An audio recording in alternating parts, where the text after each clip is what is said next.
In the Middle Ages, most people didn't cook at home and actually relied on fast food served from public cook shops. From meat pies and waffles to something called a rissole, the medieval equivalent of a McDonald's apple pie, these street vendors fed entire cities.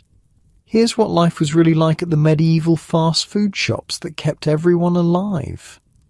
So, yeah, if these stories work for you, subscribe. And I'm curious, what time is it where you are? Comment your location and time. Got comments from Seattle to Stockholm last time. The time zone thing never stops being weird to me. So here's the plan. We're going back to medieval Europe. But first things first. Get yourself comfortable. And I mean properly comfortable. This is going to be a good one. The smell hits you first.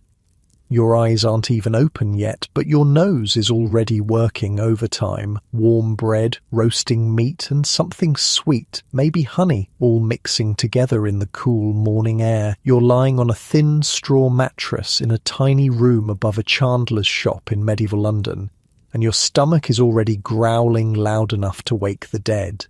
Most people think medieval folk all cooked at home over their own hearths, stirring big pots of pottage all day long. But that's complete bullshit. Where exactly am I supposed to cook? You mutter, glancing around your single rented room. There's not even a fireplace, let alone a kitchen. You're not alone. In the city of Colchester in 1301, records showed that only 3% of tax-paying households had any kind of kitchen. 3%. Imagine your entire neighbourhood and only one house on the block has a kitchen. Even if you had a kitchen, you probably couldn't afford the pots. Cooking vessels were expensive, and most poor city dwellers didn't own a single one. So what did everyone eat? Fast food. Literal medieval fast food. The streets are just beginning to come alive as you leave your room. Dawn is breaking, and the cook shops are already firing up. This is London's version of McDonald's, Wendy's and Taco Bell all rolled into one, except with a lot more chance of food poisoning. Hot pies. Get your hot pies. A woman's voice carries through the narrow alley. She's standing in front of a small wooden structure that's barely more than a lean-to, but from it emerges the most incredible smell of meat and pastry. Her hands are blackened from the fire, her apron stained with grease, and she's holding what looks like a small hand-held pie. You want breakfast? She calls to you specifically, somehow picking you out from the small crowd already gathering. Penny pie, fresh made this morning. The term penny pie isn't just a cutesy name. It costs exactly 1 penny, which for most workers is about half a day's wages. Food is absurdly expensive in this time. Like, imagine spending 70% of your paycheck just to eat. That's normal here. You're about to reach for your coin purse when a fight breaks out nearby. "This meat is rotten," a man shouts, holding up what looks like a partially eaten pie. "I want my money back, you thieving witch." The cook, a burly man with forearms like small tree trunks, steps out from behind his counter. "The meat is perfectly good, you lying dog. You're just trying to get a free meal." The stakes of this argument are way higher than you'd think. In 1351, a man named Henry Petcher accused a cook named Henry de Passalot of selling him a putrid capon pie. The case went to court, where they actually produced the rotten pie as evidence. 8 other cooks were called in to inspect the pie. Think of it as the medieval version of the health department. "Careful," says a voice beside you. An old woman has appeared at your elbow. "See that wooden frame in the town square? That's the pillory. If that cook is found guilty of selling bad meat, he'll be locked in there for a day with the rotten food displayed in front of him." Wait, what? "Oh, yes," she continues, clearly enjoying your shocked expression. "But if the customer is lying about the meat being bad, then he goes to the pillory instead. So everyone has skin in the game, you see." This puts your complaints about getting the wrong order at Starbucks in perspective, doesn't it? You decide to play it safe and move on to another vendor. The street is filling up now, the narrow space crowded with people looking for breakfast. Cookshops line both sides of the street, some permanent structures, others just carts or tables set up for the day. White bread, fresh from the oven, calls a baker, his face flushed from the heat. Hot peas, hot mashed peas with garlic sauce, shouts another. Fine cheese from Champagne and Brie, cries a third. Unlike your neighbourhood strip mall with its all-purpose restaurants, medieval cookshops are highly specialised. One shop might sell only pork sausages, another just cheese and egg custards, a third nothing but mustard. What's that smell? You ask, pointing to a cart where a small crowd has gathered. That's Marjorie's waffle cart, says a passerby. Best in London if you've got a sweet tooth and a few coins to spare. You push your way through and see a woman pouring batter onto a metal grid held over hot coals. The waffles look different from the modern version, thinner, crispier, and cut into smaller pieces. She's wrapping them in cloths and handing them to eager customers. Wafers, waffles, and rissoles, she calls out. Sweet or savoury, take your pick. What's a rissole, you ask, the unfamiliar word catching your attention. Marjorie looks at you like you've asked what bread is. Where are you from then? A rissole is... She gestures to a basket of what look like half-moon-shaped pastries. These here are apple and fig made with saffron dough and fried in good clean oil. Not like Willem's down the way. He fries in old oil and his rissoles taste like lamp fuel. You hand over a penny, a significant chunk of your daily budget, and take a rissole. The outer pastry is golden and crisp, dusted with a bit of sugar. When you bite into it, the filling is a paste of ground apples, figs, and spices. It's shockingly good, like a medieval apple pie, but portable. This is amazing, you say with your mouth full. Course it is. I use saffron in the dough. Gives it that yellow colour. Not cheap, mind you, but people know quality. Saffron, you assumed, would be prohibitively expensive in medieval England, an exotic import from distant lands, but apparently it's grown widely in Spain, France, and even parts of England during this period. It's still expensive, but not as rare as you might have thought. A commotion further up the street catches your attention. A man in fine clothes, clearly wealthy, is shouting at his servants. We have guests arriving for midday and nothing prepared. Get to the river cookshops and buy what we need. 24 meat pasties, a roast goose, and whatever fish looks fresh. And hurry. This was another aspect of medieval fast food culture, when unexpected guests arrived at your home, which happened constantly in a time without phones or advance warning. You didn't panic about cooking for them. You just sent a servant to the nearest cookshop to buy ready-made food.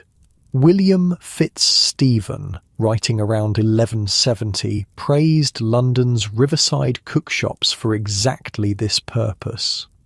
Look at him, mutters an apprentice standing nearby. Probably has his own kitchen and cook at home, but still buys from the shops when it suits him. While cookshops primarily served the urban poor who couldn't cook at home, they weren't exclusively for them. Even the wealthy used them, especially when travelling. In 1267, a knight named Sir Roger Leyburn arrived in Canterbury with his entourage and immediately bought 68 capon pasties from the local cookshop. 68. Can you imagine walking into a KFC and ordering 68 buckets of chicken? The sun is properly up now, and the streets are crowded. Workers are grabbing quick breakfasts before heading to their jobs. Apprentices run errands for their masters, often stopping for a bite. Travellers who spent the night at local inns are buying food for their journey. A small boy darts through the crowd, a wooden tray hanging from a strap around his neck. Salt, fine salt, he calls in a high, clear voice. Salt is essential for preserving food in a time without refrigeration, and it's also a valuable commodity. "I'll take a measure," says a woman, handing the boy a coin. He carefully scoops some coarse grey salt into a small cloth bag and hands it to her. "Mind where you buy your meat pies today, mistress. I heard John the cook was using 3-day-old meat in his pies yesterday." She clicks her tongue. "Again? That man will end up in the pillory yet. Thanks for the warning, lad." This informal network of food safety warnings is crucial in a time before health inspectors or food safety regulations. Your best protection against food poisoning is word of mouth and the threat of public humiliation in the pillory. Speaking of regulations, they did exist. Cities tried to control food quality and prices, especially for staple foods. In 1379, London authorities ordered pie sellers to bake pasties of beef at 1/2 penny, just as good as those at a penny. It was a form of price control during hard times. You continue walking, taking in the full sensory assault of a medieval food street. The smoke from cooking fires hangs in the air. Vendors shout over each other, competing for customers. The cobblestones are slick with grease and food scraps. "Ribs of beef, both fat and full fine," calls a cook, quoting a line that will eventually appear in a poem called London Lickpenny, written around 1450. "Hot pescode," shouts another, selling fresh peas in their pods. "Strawberry ripe and cherries in the rise." A woman with a basket of fresh fruit moves through the crowd. The variety is astounding. For all the challenges of medieval life, and there were many, the food culture was vibrant and diverse. These weren't just places to grab a quick, bland meal. They were social hubs where people gathered, gossiped, and connected. You stop at another stall, this one selling small bowls of stew. "What's in it?" you ask cautiously, remembering the argument about the rotten meat. "Good beef, fresh today, with onions and garlic sauce," says the cook. 2 pence for a full bowl. That's steep, nearly a full day's wages for many workers, but the smell is irresistible.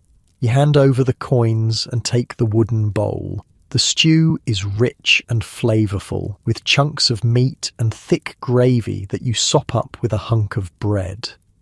As you eat, you observe the people around you. A group of labourers share a large meat pie, tearing it into rough portions with their hands. A merchant in better clothes daintily eats a small fish pastry while discussing business with a colleague. 2 women, possibly servants, hurry by with baskets full of food, likely breakfast for their employers.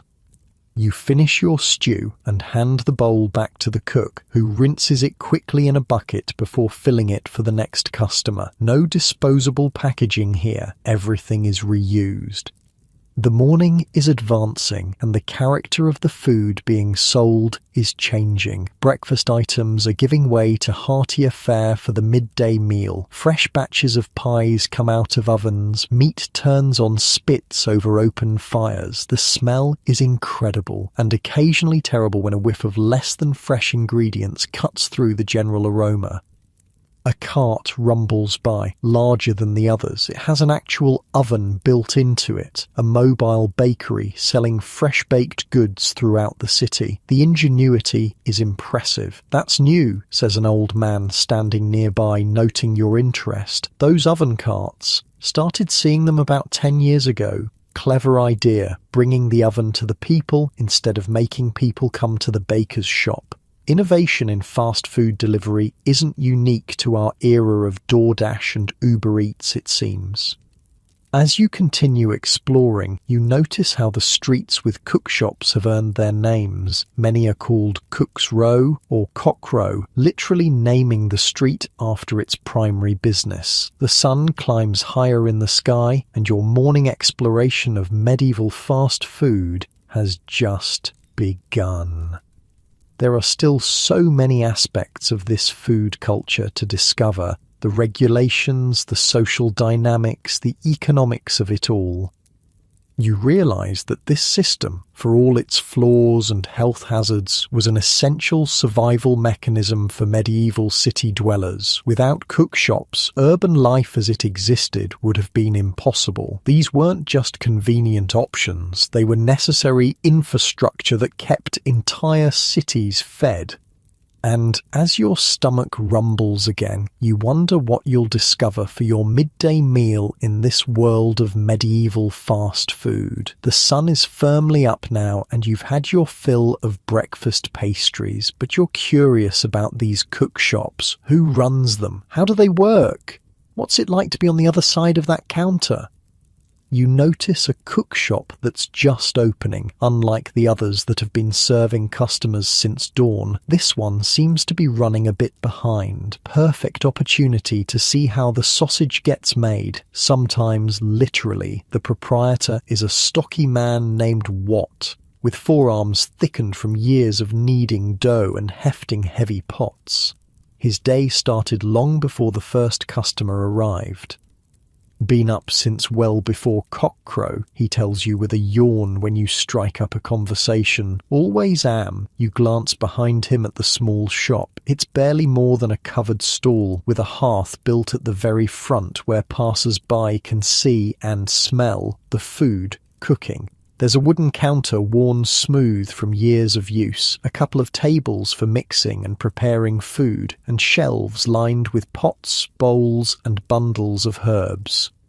Want to see how it's done? Watt asks, noticing your interest. I could use an extra pair of hands this morning. My boy's down with a fever and my wife's minding our other stall across town. Multiple locations? Medieval fast food chains already exist. Who knew? You agree to help, and Watt immediately puts you to work. First thing we do is light the fire, he says, building up a small pyramid of charcoal and wood in the hearth. Takes time to get hot enough for cooking, so it's the first task of the day. While the fire catches, he pulls out a large bowl and starts mixing flour with water. Basic dough, he explains. We'll use it for meat pies mostly. The fancier shops use butter in their dough, but that drives up the cost. My customers want filling food at a fair price. You watch as he adds a pinch of salt and a tiny thread of yellow-orange spice. Saffron, you ask, surprised to see such an expensive ingredient in a humble pie shop. Just a touch, he winks, gives the dough colour, makes customers think they're getting something special, worth the cost for the extra business it brings. Smart marketing. Medieval style. While the dough rests, Watt heads to a small back room you hadn't noticed and returns with a wooden tray of meat. Got this from the butcher yesterday, he says. Mostly beef and pork scraps, but good quality. Some shops buy the dregs that no one else wants, but that's how you end up in the pillory with rotten meat around your neck. The pillory, that public punishment you heard about earlier, a sobering reminder of the consequences of cutting corners in the food business. How do you know which suppliers to trust, you ask, watching him chop the meat into small pieces with practiced efficiency. Been in the business 20 years, he says. You learn who sells good product and who's trying to cheat you. There's a butcher on Eastcheap who waters down his blood pudding so much it's practically soup, and a baker on Bread Street who mixes ground peas into his flour when wheat prices go up. He leans in closer. The trick is to find honest suppliers and stick with them. I pay Thomas the butcher a bit extra, but I know his meat won't make my customers sick. Worth every penny. As the fire reaches the right temperature, Watt starts preparing his first batch of pies. His hands move with impressive speed, dividing the dough, rolling it out, adding filling and sealing each pie closed. Most important rule in the business, he says. Make sure people can tell what they're eating. Nothing worse than biting into what you think is beef and getting liver instead. He barks out a laugh. Well, except for biting into what you think is beef and getting 3-day-old beef instead. With the first batch of pies near the fire cooking, Watt moves on to preparing a large pot of pea soup. Simple fare, he says, but filling. Dried peas, onions, garlic, and a bit of salt pork for flavour. Sells out every day, especially in winter. You notice he has a system. While one thing cooks, he prepares the next. Nothing is wasted, not ingredients, not time, not space. It's a small operation running with remarkable efficiency. Been a cook all your life? You ask, helping him peel onions. His face clouds briefly. Born to it. My father was a cook before me, and his father before him. Started as his helper when I was barely tall enough to see over the counter. Took over the shop when he lost 3 fingers to a butcher's cleaver. Ouch. Occupational hazard. The guild wasn't happy about me taking over so young. I was only 15, but they made an exception since I'd been trained properly. The guild. Of course there would be a guild for cooks, just as there were guilds for other trades. These professional organisations controlled who could practice the trade, maintained standards, and wielded considerable power. What does the guild do, you ask, curious about this aspect of medieval business life? Sets rules mostly. What says stirring the pea soup, how much we can charge, what kinds of food we can sell, who can open a shop and where. They inspect our shops too, make sure we're not selling bad food or using false weights. He adds a handful of herbs to the pot. They also protect us. If someone refuses to pay or accuses you falsely of selling bad food, the guild will back you in court. Without the guild, he makes a cutting motion across his throat.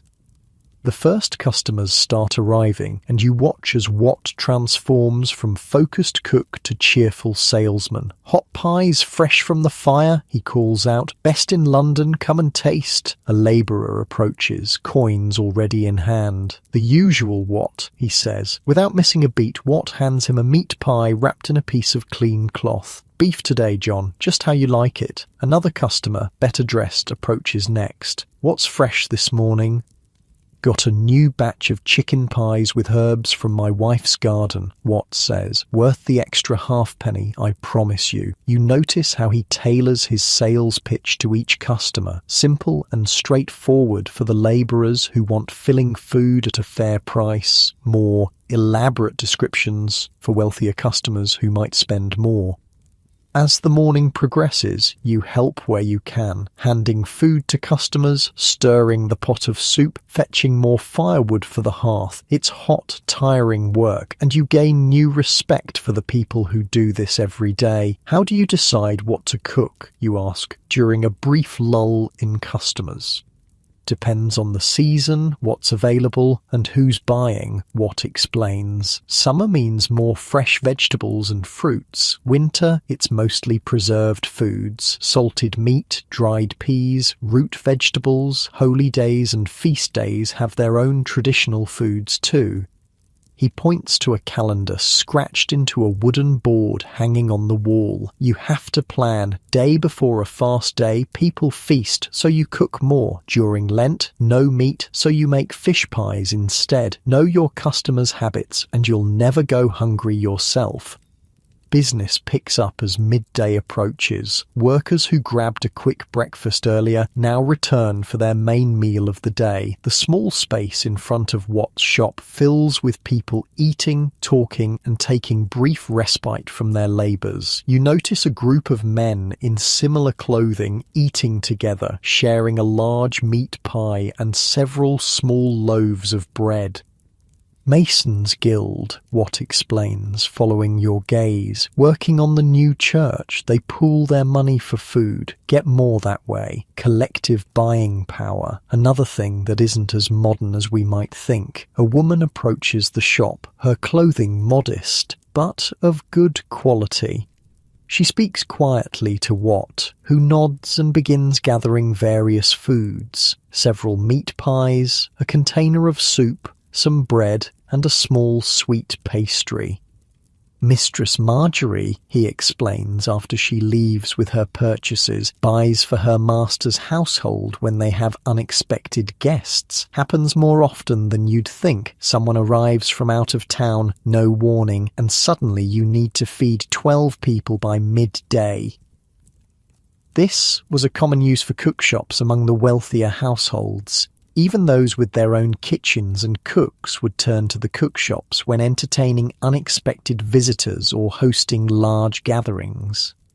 Catering medieval style, you observe. What laughs? Something like that. Though the really wealthy have their own kitchens with a staff of cooks, it's the merchants and smaller gentry who rely on us in a pinch. He stokes the fire and adds more pies to cook. Last month I provided food for a guild feast, 60 people, all wanting the best. Worked 3 days straight preparing everything. Nearly killed me, but the pay was worth a month of regular business.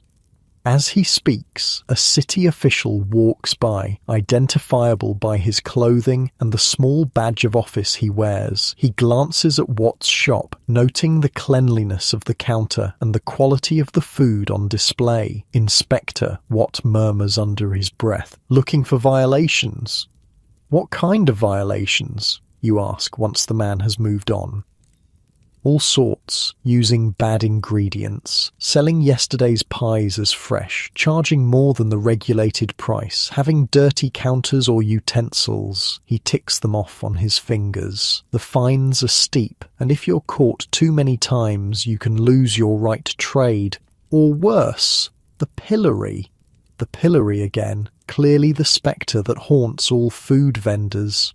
Is it hard to follow all the rules? Most are just good sense, Watt says. Don't sell bad food, keep things clean, be honest about what you're selling. The price regulations, though, he shakes his head. Those can be hard, especially when the cost of ingredients goes up. He explains that in times of shortage or when harvests fail, the price of basic foodstuffs can skyrocket, but the regulations often prevent cookshops from raising their prices accordingly. Last winter, wheat prices doubled after the bad harvest, but we couldn't charge more for our pies, nearly bankrupted half the cooks in London. You're beginning to understand why some cooks might be tempted to cut corners, using less filling in their pies or substituting cheaper ingredients. Not that Watt would ever do such things, of course. A young boy runs up to the shop, out of breath. Master Watt, Mother says to bring her more pies. She's sold out at the Cheapside stall. Watt nods and quickly packs a dozen fresh pies into a basket, covering them with a clean cloth. Tell her I'll send more bread once this batch is done, he tells the boy, who dashes off again. My son, Watt says with a touch of pride, 10 years old and already learning the trade. He helps his mother at our other stall most days. Family business. The backbone of medieval commerce. Children often followed in their parents' footsteps, learning the trade from an early age. So you have 2 shops, you ask, impressed by his entrepreneurial spirit. This one and a smaller stall at Cheapside Market where my wife sells mostly bread and simple pastries, he confirms. Took us 15 years to save enough to open the second location. The guild wasn't happy. They prefer to limit competition, but my wife's brother is a guild officer, so he shrugs. Connections matter in every era. The midday rush is in full swing now. Watt moves with practiced efficiency, serving customers, cooking food and managing his small but thriving business. You help where you can, marvelling at the skillful dance of it all. How do you know how much to make each day, you ask, noticing that he seems to have just enough of everything without much waste. Experience, he says simply. You learn to read the signs, weather, day of the week, which trades are busy if there's a fair or market day. Rainy days mean fewer customers, but they buy more to take home. Sunny days, more customers, but smaller purchases. He points to a tray of small pastries. Those will sell out by mid-afternoon. Sweet treats for apprentices spending their few coins. The soup will last till evening. Labourers want something hot at day's end, especially in colder months. Despite the regulations and competition, you realise that running a cookshop could be quite profitable. Watt owns 2 locations after all, which suggests he's doing well for himself. Is the cooking business good money? You ask directly. Watt glances around to make sure no one is listening too closely. Good enough, he says quietly, won't make you rich like a merchant trading in spices from the east, but you won't starve either. My father owned just this shop. Now I have two, and I'm saving to help my son open his own when he's old enough. He looks around his simple shop with clear satisfaction. Food is always in demand. People need to eat, regardless of what else happens in the world. Wars, plagues, changes in fashion, none of that stops hunger. A surprisingly philosophical observation from a humble cook. The afternoon wears on, and you start to appreciate the rhythms of the cook shop. The busy periods, early morning, midday, and evening, punctuated by quieter times when what catches up on preparation for the next rush. During one such lull, he shows you a small book he keeps hidden under the counter. My recipes, he says, letting you peek at the pages covered in careful writing. Some from my father, others I've created myself. Recipe books were rare and valuable in medieval times. Cooking was largely learned by apprenticeship and practice rather than written instructions. Having a collection of tested recipes was a significant advantage. This one, he says, pointing to a page, is for a rissole with dried cherries and almond paste. Sells for 3 times what a meat pie does, but only to the wealthy. And this, he turns the page, is my father's sauce recipe. 30 years he made this sauce, and people would come from across London just for it. You notice that some of the pages have small locks of hair or bits of cloth attached to them. What sees your confusion? Memory aids, he explains. This one, he touches a small piece of red cloth, reminds me that the spice merchant with the red cap sells the best cinnamon, and this, he points to what looks like a strand of wool, reminds me to use lamb kidney, not pig, in this particular pie. Clever system for a time when not everyone could read well. As evening approaches, what prepares for the final rush of the day? Workers heading home, looking for something to take back for their families. The offerings change slightly. More complete meals, larger portions, foods that will travel well. Last meal of the day is often the most important, Watt explains. People want something substantial, especially if they haven't eaten much since midday. You help him prepare a batch of what he calls family pies, larger than the individual portions, designed to feed 3 to 4 people. They contain a hearty mixture of meat, vegetables, and gravy encased in a thick crust. Poor man's pot roast, Watt says. All the flavour, none of the work, and no need for your own cooking fire. As he works, you notice that his hands are covered in small burns and scars, the badges of his profession. Cooking over an open flame day after day takes its toll on the body. Ever regret becoming a cook, you ask? He considers the question seriously. Some days, when my back aches and my hands burn and some drunk accuses me of cheating him, yes, on those days I wonder what life might have been as a cobbler or a tailor. He smiles. But then I see someone enjoy my food, close their eyes with that first bite of a hot pie on a cold day. No, I don't regret it. The evening customers begin to arrive, and Watt returns to his role as cook and salesman. You continue to help, now familiar enough with the routine to work without constant direction. A woman approaches, her clothes marking her as a servant in a wealthy household.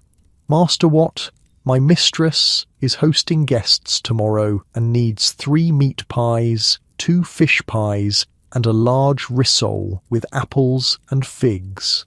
She hands over a small deposit. To be ready by midday. Watt nods, making note of the order in a small tally book. Tell your mistress it will be ready. The fish pies. Does she prefer eel or cod? Cod, if you have it. The master doesn't care for eel. Cod it shall be then, Watt confirms. And will she want sauce as well? The woman hesitates. What do you recommend? For cod pie, garlic sauce complements it well. I can provide a small jar for an extra penny. Add it to the order then. The the woman decides, and departs with a small bow. Catering orders are good business, Watt tells you after she leaves, reliable income, and if you please the wealthy households, they recommend you to others. The evening progresses, and finally, as the light fades, business begins to slow. Watt sells the last of the day's food at reduced prices. Better to make some profit than waste it. Nothing goes to waste, he explains. What doesn't sell by dusk, we either eat ourselves, sell at a discount, or in the worst case, feed to the pigs.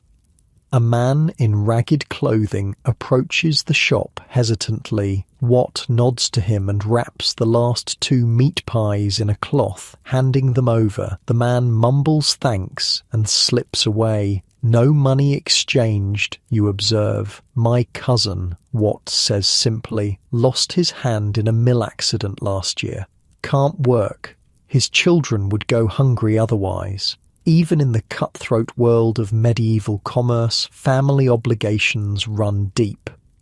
As Watt begins cleaning up for the day, banking the fire and scrubbing the counters, you reflect on what you've learned about the life of a medieval cookshop owner. It's a life of hard work, early mornings and constant vigilance, but also one of pride in craft, community connection, and providing an essential service. Same again tomorrow, you ask. Watt laughs. And the day after, and the day after that. Rain or shine, feast day or fast day, people always need to eat. He finishes cleaning and pulls a small shutter across the front of his shop, securing it with a heavy lock. Get some rest, he advises. Dawn comes early in this trade. Dawn arrives with a chill. You've spent the night in your tiny rented room, listening to the scurrying of mice in the walls and the snores of the family in the room next door. Today, you want to understand how the poorest of London's residents survive in this world of medieval fast food.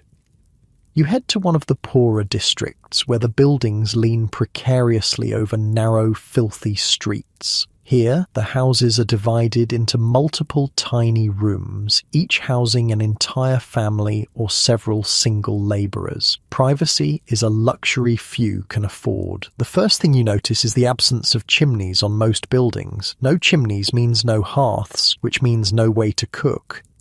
Where do you cook your meals? You ask a woman carrying a basket of rough linen, a laundress heading to work. She looks at you like you've asked where she docks her private yacht. Cook? In there? She jerks her thumb toward the crumbling tenement behind her. 6 families sharing 2 rooms on our floor. One man tried to cook inside last winter, nearly burned the whole place down. We all eat from the cookshops or starve. This isn't an exaggeration. Records from the city of Colchester in 1301 showed that only 3% of tax-paying households had any kind of kitchen. For the urban poor, home cooking simply wasn't an option. But what about cooking pots? Surely some people have those, you ask. A pot costs more than I make in a month, she says, shifting her heavy basket. And where would I use it? On the street? The landlord would have me thrown out for trying to light a fire in my room. You follow her as she makes her way toward a small, crowded square where several food vendors have set up for the day. Unlike the more established cookshops you saw yesterday, these are simpler operations, just a table, a pot or grill over a small fire, and whatever food they're selling that day. This is where we eat, the laundress explains, gesturing to the vendors. Penny a day keeps you alive. 2 pennies, you eat well. A penny a day for food doesn't sound like much, but it's a significant chunk of the average worker's wages. Most labourers in medieval London earned between 2 and 3 pennies a day. That means they're spending 30 to 50% of their income just on basic sustenance. The laundress approaches a vendor selling what looks like a thin gruel from a large pot. The usual, Edith, she says, handing over a small coin.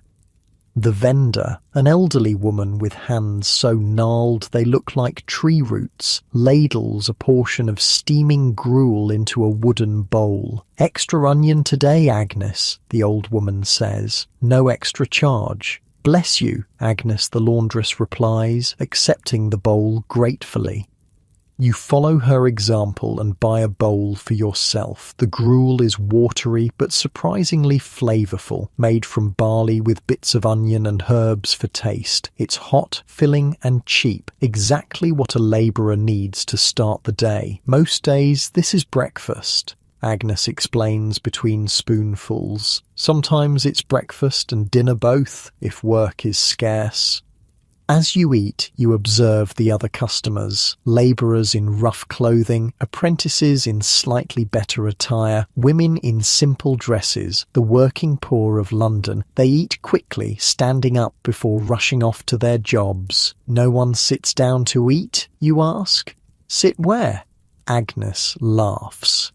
Tables and chairs cost money. Time costs money. We eat standing, walking sometimes, and get back to work. Fast food in its purest form, not for convenience, but necessity. A commotion draws your attention to the end of the square. A man in an official-looking tunic is arguing with a food vendor. "What's happening?" you ask Agnes. "Price inspector," she says grimly, making sure no one's charging more than the regulated amount. Baker there probably tried to shrink his loaves without dropping the price. Is that common? She snorts. When grain prices go up, everyone tries to make ends meet somehow. Bakers make smaller loaves. Cook shops put less meat in the pies. We all do what we must to survive. The inspector confiscates several loaves of bread and marks something in a small book. The baker looks distressed, but doesn't protest too loudly. The consequences could be much worse than losing a few loaves. What happens to him now, you ask? First offence? A fine, probably. Third offence? The pillory. Agnes shivers slightly. Saw a baker in the pillory once. People threw rotten vegetables, stones even, broke his nose, knocked out teeth. He never baked again, couldn't use his hands properly after. The brutality of medieval justice makes you wince. Yet there's a certain harsh logic to it. In a world without refrigeration or food safety regulations, selling substandard food could literally kill people. Agnes finishes her gruel and hands the bowl back to Edith. "Same time tomorrow," she says, and hurries off to work.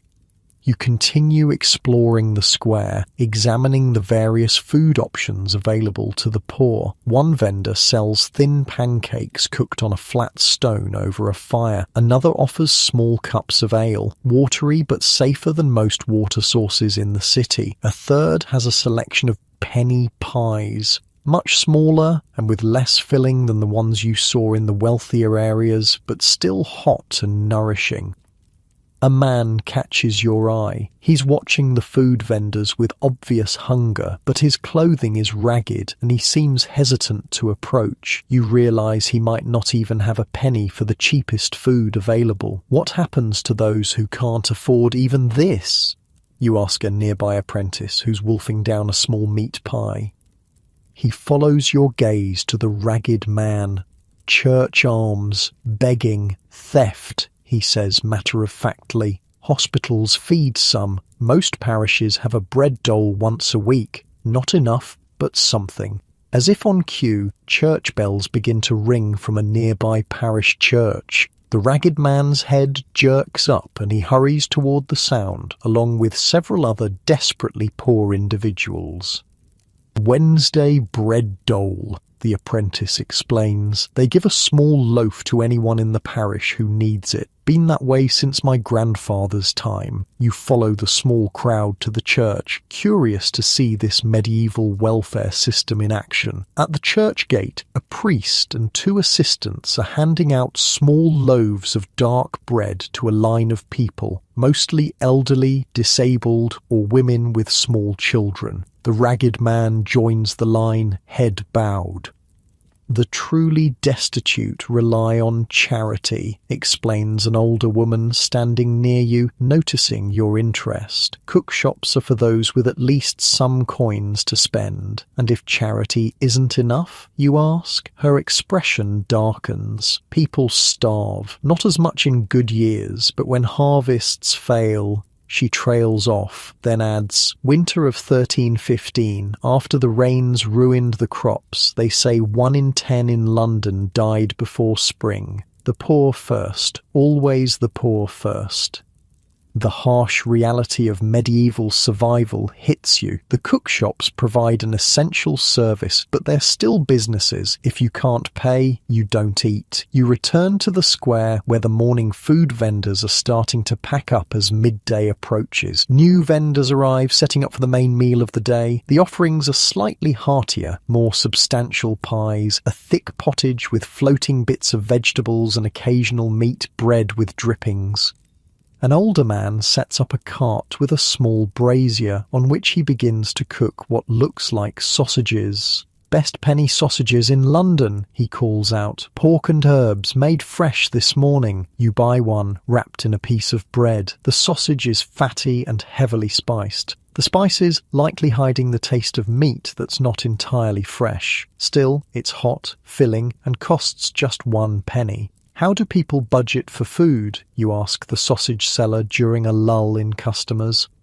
Most labourers spend half their coin on food, sometimes more, he says, turning sausages on his brazier. Single man might do all right. Family man, he shakes his head. Wife works too, children when they're old enough. Even then, it's hard. What's a typical day's meals look like?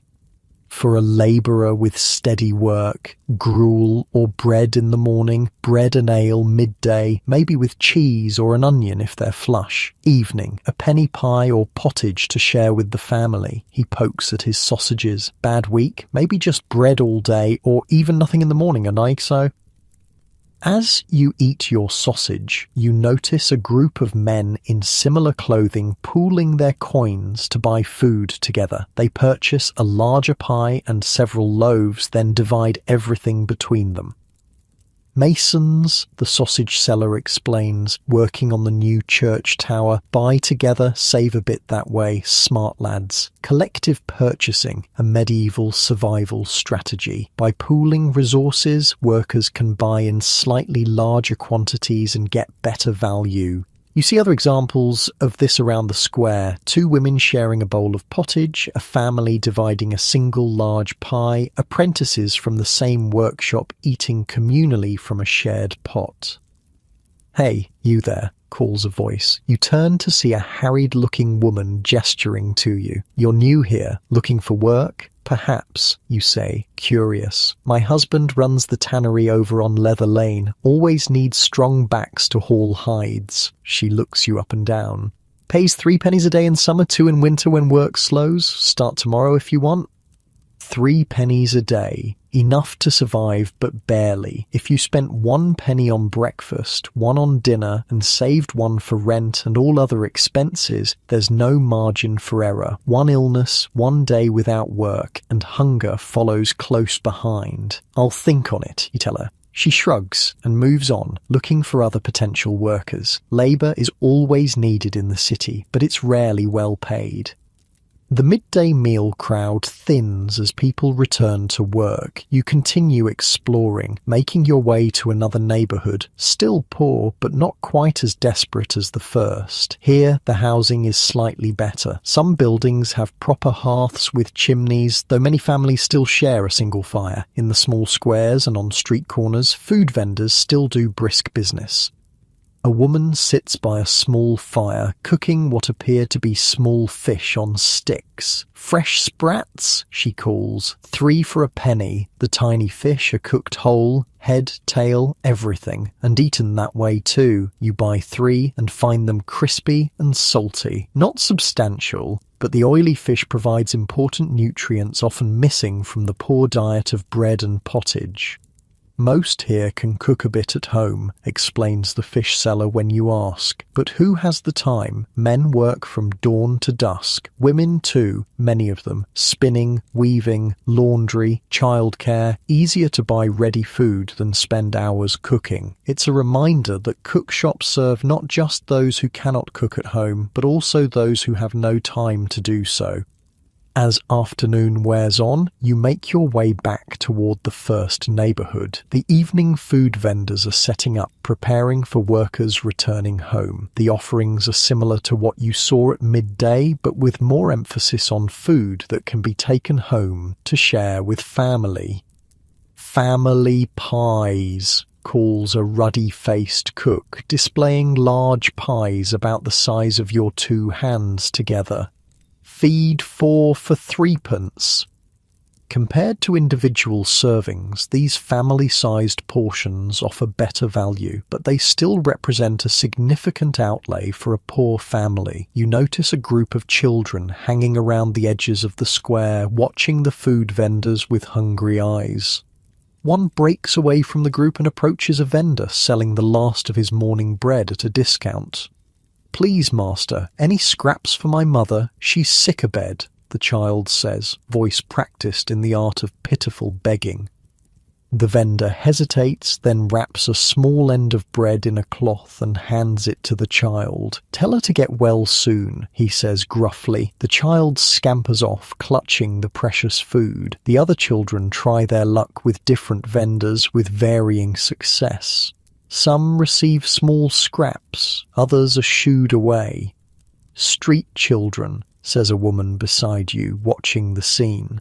Some orphans, some just sent out by hungry families to scavenge what they can. "Do they succeed?" you ask.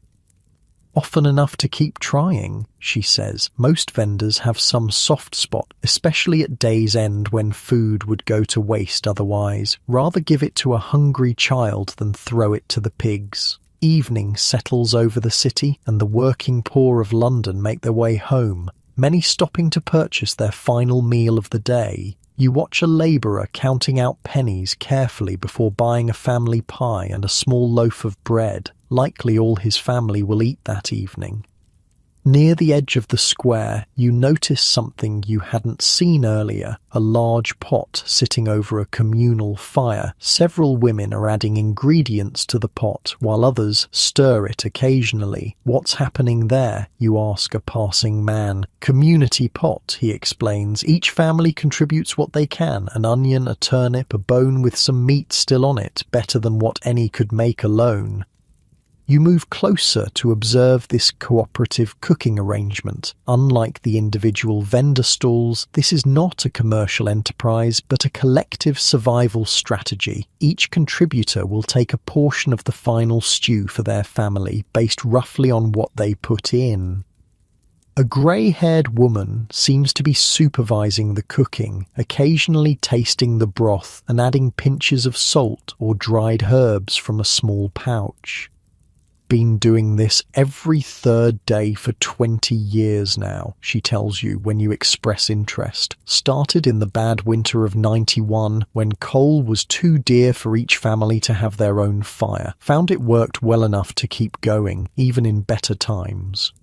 This communal cooking arrangement is a reminder that medieval people were resourceful in finding ways to survive. The cookshops provided one solution for those who could afford them, but the poorest developed their own systems of mutual aid. As darkness falls, the vendors pack up their wares. Those with leftover food either take it home, sell it at steep discounts, or in some cases give it away to the desperate. Nothing goes to waste in a world where food represents such a significant portion of one's income. You find yourself drawn back to Agnes, the laundress you met that morning. She's returning from her day's work, hands raw from lye and hot water, shoulders sagging with exhaustion. Hard day, you ask, falling into step beside her. Same as any other, she says, with a small shrug. 12 hours over hot water and wet linen, but I earned my threepence, so we'll eat tonight. She stops at a vendor selling bowls of thick pottage, a hearty stew of grains, vegetables, and small bits of salt pork. She buys a large bowlful and a small loaf of dark bread. For me and my boy, she explains. He's 7, works as a scullion at the brewer's house, brings home their stale bread sometimes when the cook feels generous. 7 years old and already working, not unusual in medieval times, but still poignant. How do you manage? You ask softly. She gives you a sharp look, then softens slightly. One day at a time. Work when there's work, help neighbours when we can, accept help when we must, fast when there's nothing to eat and pray the next day brings work. Her matter-of-fact description of precarious survival is humbling. For her, the cookshops aren't a convenience or a novelty. They're a lifeline, the system that makes urban survival possible. In my mother's village, everyone had a garden plot, kept chickens maybe, she continues. Here in London, no space for growing food, no place to keep animals, so we work for coin and buy what we need. You walk with her to the tenement building where she lives. From outside, you can see that it's divided into many tiny rooms, each housing an entire family. No chimneys, no kitchens, no space for cooking. Just a place to sleep and shelter from the weather. This is me, she says, stopping at a narrow doorway. God give you good night. As she disappears inside, carefully balancing her precious purchases, you reflect on what you've learned about the role of cookshops in the lives of the urban poor. For wealthy merchants and nobles, the public cookshops were a convenience, a way to feed unexpected guests or enjoy a variety of foods without the trouble of preparation. For travellers, they were a necessary service when away from home. But for the urban poor, the labourers, servants, apprentices and their families, the cookshops were essential infrastructure as vital as the city walls or water conduits. Without this system of ready-made food, urban life as it existed would have been impossible. The dense population of medieval London could not have survived if each family needed space for cooking fires and storage of fuel and ingredients. The penny pie, humble as it was, represented a medieval solution to urban food insecurity, imperfect, vulnerable to corruption and quality issues, but functional enough to sustain a complex urban society.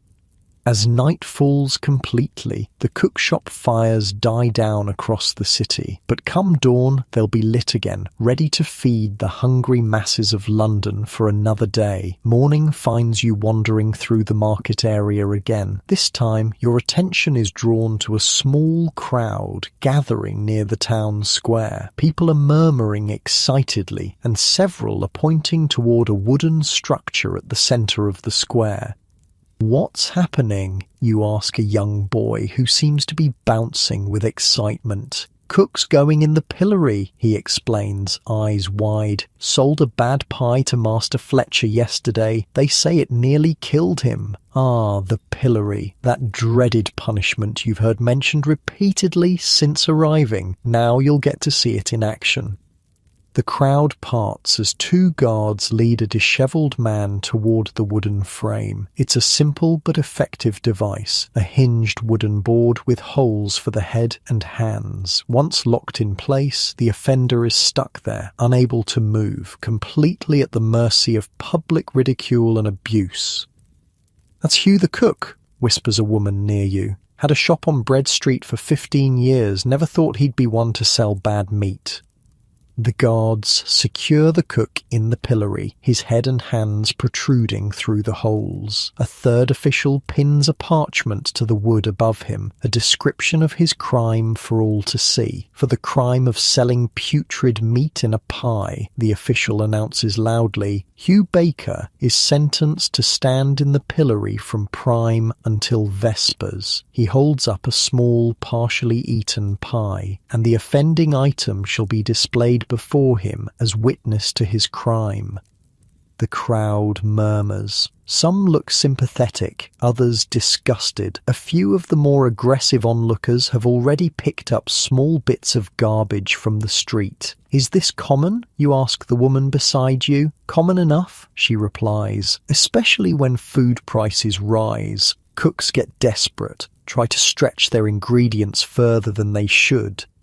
You notice that not everyone in the crowd seems convinced of Hugh's guilt. Two men in aprons, fellow food vendors perhaps, are shaking their heads. Never known Hugh to sell bad meat, one mutters. Been buying from the same butcher for years. Might not have been his fault, the other agrees. Meat can turn quick in this heat, or maybe the Fletcher just has a weak stomach. Food safety in medieval times was a complex issue. Without refrigeration, preservatives, or modern understanding of bacteria, food could go bad quickly. Yet people understood the dangers of spoiled food all too well, even if they didn't understand the science behind it. Your mind goes to the case you heard about earlier, Henry Peche and his infamous rotten capon pie. This was a real court case from 1351, where a customer accused a cook of selling him meat that was putrid and stinking and an abomination to mankind. You decide to ask around about that famous case to better understand how food safety was handled. An older man selling ale from a cart proves knowledgeable. The Peche case. That was before my time, but my father spoke of it. Quite the scandal. What exactly happened? You prompt. Well, he sets down his ladle, clearly warming to the topic. Henry Peche and his friend bought 2 capon pasties from a cook named Henry de Passelot. They ate most of the first one before realizing the meat was bad. When they checked the second pie, they found it was also rotten. And they took it to court, you ask? Brought the actual pie as evidence? The ale seller chuckles. Can you imagine the smell in that courtroom? Anyway, they called in 8 other cooks to inspect the pie, sort of like a jury of peers. The cooks confirmed the meat was indeed putrid, and the cook was sentenced to the pillory. The fascinatingly detailed nature of this case reveals just how seriously food safety was taken. This wasn't just a customer complaint, it was a formal legal proceeding with physical evidence and expert testimony. What would have happened if the meat had been good? You wonder. Oh, that's the beauty of it, the ale seller says with a wink. If the cook was found innocent, the accuser would have gone to the pillory instead. Makes people think twice before making false accusations.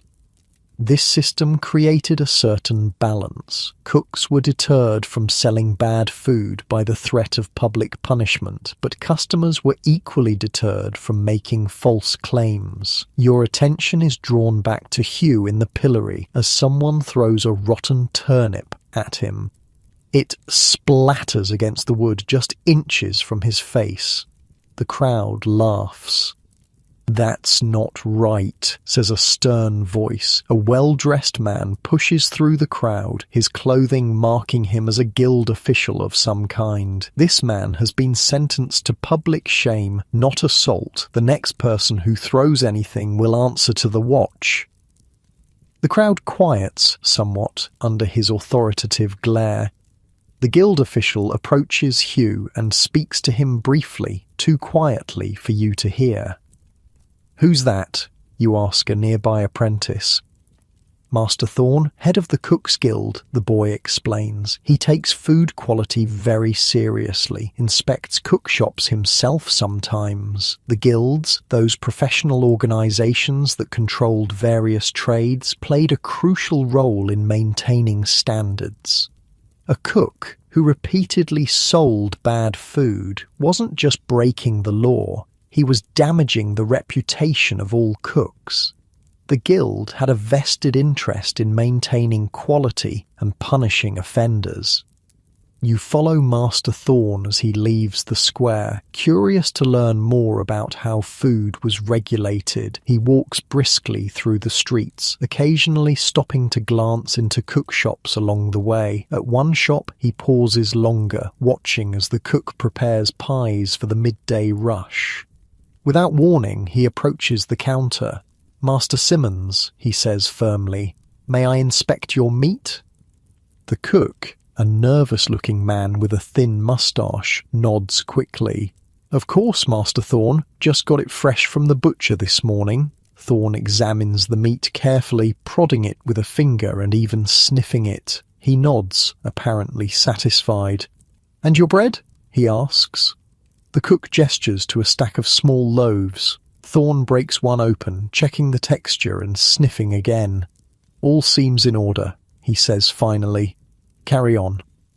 As he leaves, you fall into step beside him, introducing yourself as a visitor interested in the city's food system. "Fascinating work you do," you comment. "Do you inspect all the cook shops regularly?" He gives you an appraising look. "The guild appoints inspectors for each district. We check weights, quality, and cleanliness, more often when there are complaints." "What are the most common violations?" "Reheating old food is the worst offence," he says firmly. "Some cooks take yesterday's unsold pies, warm them up and try to sell them as fresh. Dangerous practice. Food that sits too long can sicken or kill. This matches what you've learned about medieval food regulations." There were specific ordinances against selling reheated food, which was seen as a deceptive practice that masked potentially spoiled ingredients. "Then there's false advertising," Thorn continues, "claiming a pie is venison when it's really beef or pork, stretching expensive ingredients with cheaper ones, using less filling than is proper. How do you prove such things? Cut open the pies," he says simply. "Count the pieces of meat. Check the colour and smell. An experienced inspector can tell beef from venison at a glance." As you walk, he points out various cook shops, commenting on their reputation for quality or lack thereof. William there uses good meat, but skimps on portion size. Thomas at the corner uses too much salt to mask mediocre ingredients. The widow Ellen makes the finest fish pies in London, absolutely trustworthy. "What about prices?" you ask, remembering the regulations you've heard mentioned. "Strictly controlled," Thorn confirms. "The city sets maximum prices for staple foods. During the last famine, bakers were ordered to make halfpenny loaves just as good as penny loaves, cutting their profit but ensuring people could eat." "That seems hard on the bakers," he shrugs. "Better than a hungry mob burning their shops. Bread riots have toppled stronger men than our aldermen." Your conversation is interrupted by a commotion up ahead. A city official is arguing with a cook over a basket of pies. "These are underweight," the official insists, holding up a small scale. "Each should be at least 12 ounces, and these are barely 10. "The flour cost has doubled," the cook protests. "I can't afford." "Then petition for a price change. Until then, you sell at the regulated weight or not at all." The official confiscates the basket of pies, presumably to be given to the poor or to a nearby hospital, as was common practice with confiscated food that was still edible. "Weight and measure inspections," Thorn explains, "separate from our quality checks. The city takes them very seriously." What happens to that cook now? First offence? A fine and warning. Repeated offences lead to the pillory, loss of guild membership, or being forbidden to practice the trade.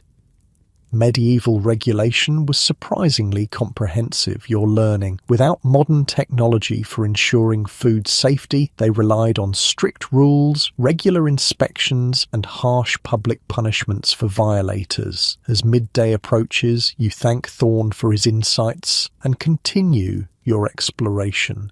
The smell of cooking food fills the air as the city's residents seek their main meal of the day. You pass by a cook shop with a notably clean counter and well-dressed customers. The pies here look particularly appetizing, with golden crusts and generous size. Why is this shop so much nicer than others? You ask a customer waiting in line. Master Walter was cook to the old Earl before opening this shop. The man explains, knows his business, costs a penny more, but his meat is always fresh. Never heard of anyone getting sick from his pies. Reputation was currency in the medieval food business. A cook known for quality could charge premium prices and attract wealthy customers. Conversely, a cook with a bad reputation might find himself out of business, or worse, in the pillory. Further down the street, you notice a woman selling sauce from earthenware pots. Garlic sauce for your meat, she calls. Green sauce for your fish. Best in London, made fresh this morning. Sauces were an important part of medieval cuisine, often sold separately from the main dishes. They could add flavour to simple foods, but they also served another purpose, disguising the taste of meat that wasn't quite fresh. You buy a small portion of garlic sauce and continue on, soon finding yourself back near the pillory. Hugh the cook is still there, looking miserable in the midday sun. The crowd has mostly dispersed, though a few people still linger to point and comment. An official stands nearby, ensuring no one abuses the prisoner too severely. The partial pie that was evidence of his crime sits on a small shelf in front of him, now attracting flies in the heat. Seems a harsh punishment for one bad pie, you comment to the official. He gives you a stern look. One bad pie can kill a man. Besides, the court determined it wasn't an accident. He knew the meat was turning and sold it anyway. How could they prove that? His own assistant testified, said Hugh had complained about the meat smelling off that morning, but used it anyway because he couldn't afford to throw it out. The official shakes his head. Bad business all around. This highlights another aspect of medieval food regulation, the reliance on testimony from those involved in the food preparation process. Assistants, apprentices, and even family members might be questioned about a cook's practices. You continue your walk, stopping at another cook shop for a midday meal. This one specialises in fish with several varieties on display. Which is freshest, you ask the cook, now wary after all you've learned. The cod came in this morning, he says, pointing to a pile of white fish pieces. The herring was yesterday, but it's salted, so keeps well. You choose the cod and watch as he wraps it in a thin pastry and places it near the fire to cook. While waiting, you ask him about food safety from his perspective. It's a constant worry, he admits. Fish turns quickly, especially in summer. I have to judge carefully how much to buy each day. Too much means waste or risk selling old fish. Too little means turning away customers. What do you do with leftovers? Feed my family if it's still good. Sell at a discount late in the day. After that, it either goes to the pigs or gets buried. He hands you the finished pie wrapped in a piece of clean cloth. No cook with sense tries to sell bad fish. Word spreads too quickly and then you're ruined. Or worse. As you eat your fish pie, which is indeed fresh and delicious, you reflect on the complex system of food safety that existed in medieval times. Without modern technology or scientific understanding, they relied on 1. Strict regulations about food quality and prices. 2. Regular inspections by guild and city officials. 3. Severe punishments for violations, including public humiliation. 4. A legal system that took food crimes seriously. 5. the powerful incentive of reputation. It wasn't perfect. People still got sick from food and unscrupulous vendors still found ways to cheat, but it was remarkably effective given the limitations of the era. Your meal finished, you continue exploring the city. Near the river, you come across a covered market where several butchers have their stalls. The smell of fresh blood and raw meat is strong, flies buzz everywhere, and the butchers work with practiced efficiency, breaking down carcasses and serving customers.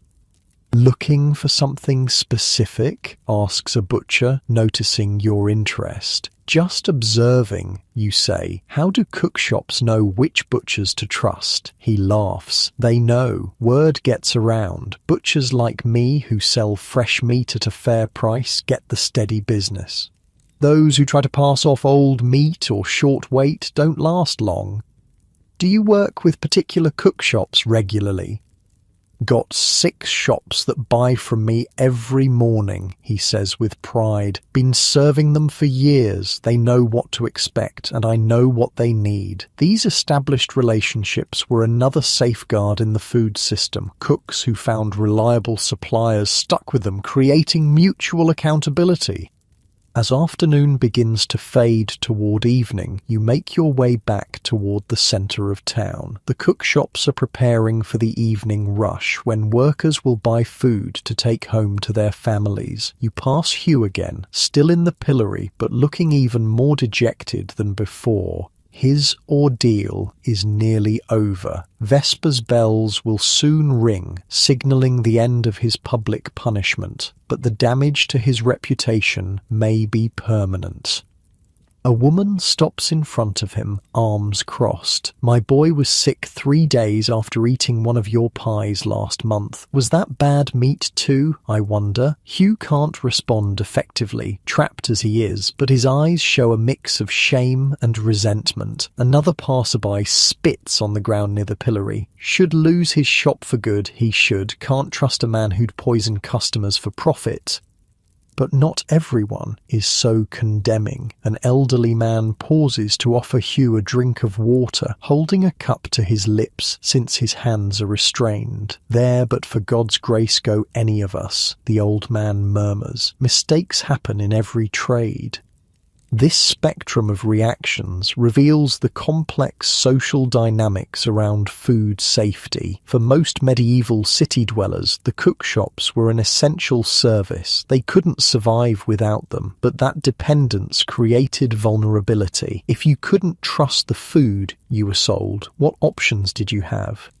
Evening bells begin to ring, and officials return to release Hugh from the pillory. His hands and neck must be stiff and painful after hours in the uncomfortable position. He rubs them gingerly as he's released, head bowed to avoid meeting anyone's eyes. "What happens to him now?" you ask a bystander. "Depends on the full sentence," she says. "Might just be the day in the pillory, or he might be fined as well. His guild will have words for him too, I expect. Will his shop survive?" She shrugs. Hard to say. Some customers are forgiving if it's a first offence. Others won't trust him again. Time will tell. As Hugh limps away, still followed by occasional jeers, you reflect on what his experience represents. The public punishment wasn't just about him, it was a message to every food vendor in the city. This could be you if you cut corners. This could be you if you prioritise profit over safety. The sun is setting now, and the day's business at the cook shops is winding down. Some are selling the last of their goods at reduced prices, unwilling to risk reheating them tomorrow. Others are already cleaning up, banking fires and scrubbing counters in preparation for another day.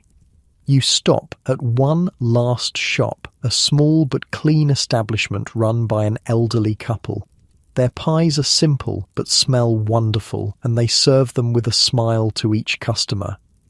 "Been in business long?" you ask as you pay for a small meat pie for your evening meal. 43 years, the old man says proudly. "Started with just a cart and a pot, built up to this shop bit by bit. Never had trouble with the inspectors." The old woman laughs. "Gilbert? Trouble?" He's so careful with his meat that the inspectors come to him when they're not sure about someone else's goods. It's simple, the old man, Gilbert, says. Sell good food at a fair price. Keep everything clean. Don't try to squeeze every last penny of profit from each pie. Do right by people and they'll keep coming back. A lifetime of wisdom in the food business, distilled into a few simple principles. As you enjoy your pie, indeed one of the best you've tasted so far, you consider how these same principles still apply centuries later. The medieval cookshops, with all their flaws and limitations, represent an early solution to the fundamental challenge of feeding dense urban populations. The regulations that governed them, from price controls to quality inspections to public punishments, were necessary adaptations to ensure this system worked for everyone. As darkness falls over the city, the last customers hurry home with their purchases. The fires in the cookshops die down for the night, but they'll be lit again at dawn, ready to feed another day's worth of hungry citizens.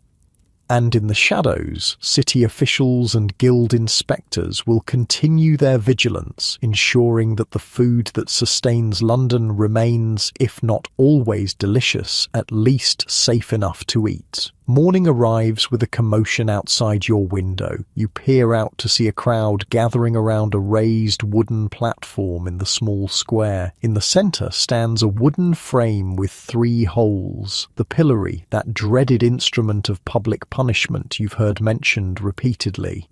2 city officials lead a man toward the platform. His hands are bound, and his face is a mask of shame and terror. Behind him, another official carries something wrapped in cloth. Curious, you throw on your clothes and hurry down to join the crowd. What's happening? You ask a woman standing at the edge of the gathering. Cook's being punished, she says, a hint of grim satisfaction in her voice. Sold a rotten pie to the wrong customer, he did.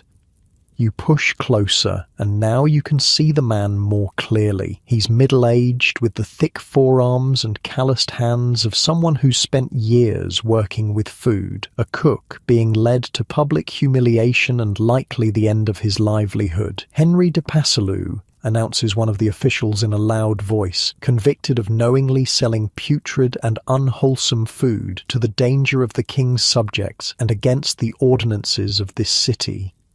The crowd murmurs. Some jeer. Others just watch silently. By judgment of the court, you shall stand in the pillory from now until the hour of noon, that all may know your crime. The officials unlock the top half of the wooden frame and force the man to bend forward, placing his head and hands through the holes. When they lock it again, he's trapped, bent uncomfortably at the waist, unable to move his head or hands, completely vulnerable to the crowd. Then comes the final humiliation. The official unwraps the cloth he's been carrying to reveal a partially eaten pie. Even from a distance you can see that something is wrong with it. The crust has a greenish tinge, and the smell that wafts over makes several nearby spectators gag and step back. The evidence of his crime shall be displayed before him, the official declares, placing the rotten pie on a small shelf attached to the pillory, right under the cook's nose. He'll have to smell it for the duration of his punishment. This case is oddly familiar. You remember hearing about a cook named Henry de Passalou, who was accused by a customer named Henry Peche of selling rotten capon pies. Is this the same man, the same case? You ask the woman next to you if she knows the details. Oh yes, she nods eagerly, clearly relishing the gossip. Henry Peche and his friends bought 2 capon pies from this cook, ate almost all of the first one before realizing the meat was bad, opened the second and found it just as rotten, took it straight to the courts as evidence. It is the same case. You're witnessing a real historical event documented in London's court records from 1351. How did they prove the pie was bad, you ask? Called in 8 other cooks to examine it, she explains. If they'd said it was good, Peche would be the one in the pillory for false accusation, but one look One smell, and they all agreed the meat was foul. No one honest would sell such a thing. What strikes you is the seriousness with which this food violation is treated. This isn't just a customer complaint or a bad review on medieval Yelp. It's a criminal matter, handled in court with severe consequences. The crowd's reaction is mixed. Some are openly hostile to the cook, shouting insults or even throwing refuse in his direction, though most of these missiles deliberately miss. Others seem sympathetic, perhaps fellow tradespeople who understand how easily they could find themselves in similar circumstances. A grey-haired cook standing nearby shakes his head sadly. "Fool," he mutters. "All he had to do was check his pies before selling them. Now he's ruined." "You don't think he did it deliberately?" you ask. "Deliberately?" the old cook snorts. "Who deliberately ruins their livelihood? No, he got careless. Or desperate. Times are hard, meat prices rising. Maybe he thought he could get away with using old meat just this once." The nuance in his perspective gives you pause. For all the brutality of medieval justice, there's also a certain practical understanding of the pressures that might lead someone to cut corners. What happens to him after this, you ask? If he's lucky, just the shame and a fine. If not, the cook draws a finger across his throat. Guild will strip him of membership. No one will buy from him again. His shop will fail. His family will suffer. Might as well be a death sentence. Just slower. As the crowd begins to disperse, some losing interest now that the initial spectacle is over, you find yourself wondering about the systems that regulated food safety in an era long before government health inspectors or refrigeration. You spot a well-dressed man with an official-looking badge pinned to his tunic, some kind of city inspector. You follow him as he makes his way through the streets, eventually stopping at a row of cook shops. He enters one shop and begins a methodical inspection. He checks the freshness of meat, examines the cleanliness of cooking vessels, and scrutinizes the shop's weights and measures to ensure customers are getting what they pay for. The shop owner, a nervous-looking woman, follows him anxiously as he works. When he finds nothing amiss, she visibly relaxes, offering him a small meat pie, which he accepts as a matter of course. Not a bribe, exactly, but a customary courtesy. When the inspector leaves, you approach the woman. "Is that common? Inspections like that?" She wipes her hands on her apron. "Regular as the tide. City officials check weights and measures. Guild sends their own to ensure quality. Some shops get inspected once a month, some more if there have been complaints." "Seems thorough," you observe. "Has to be," she says simply. "One batch of bad food can kill a customer and ruin a cook. We all have a stake in keeping standards high."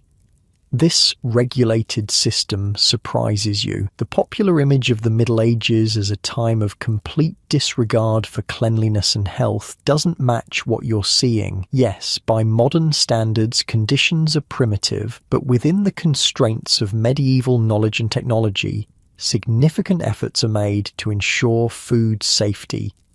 The woman returns to her work, and you continue down the street. In another cook shop, you see something interesting. A large board posted on the wall with what appears to be a list of regulations. You move closer to read it.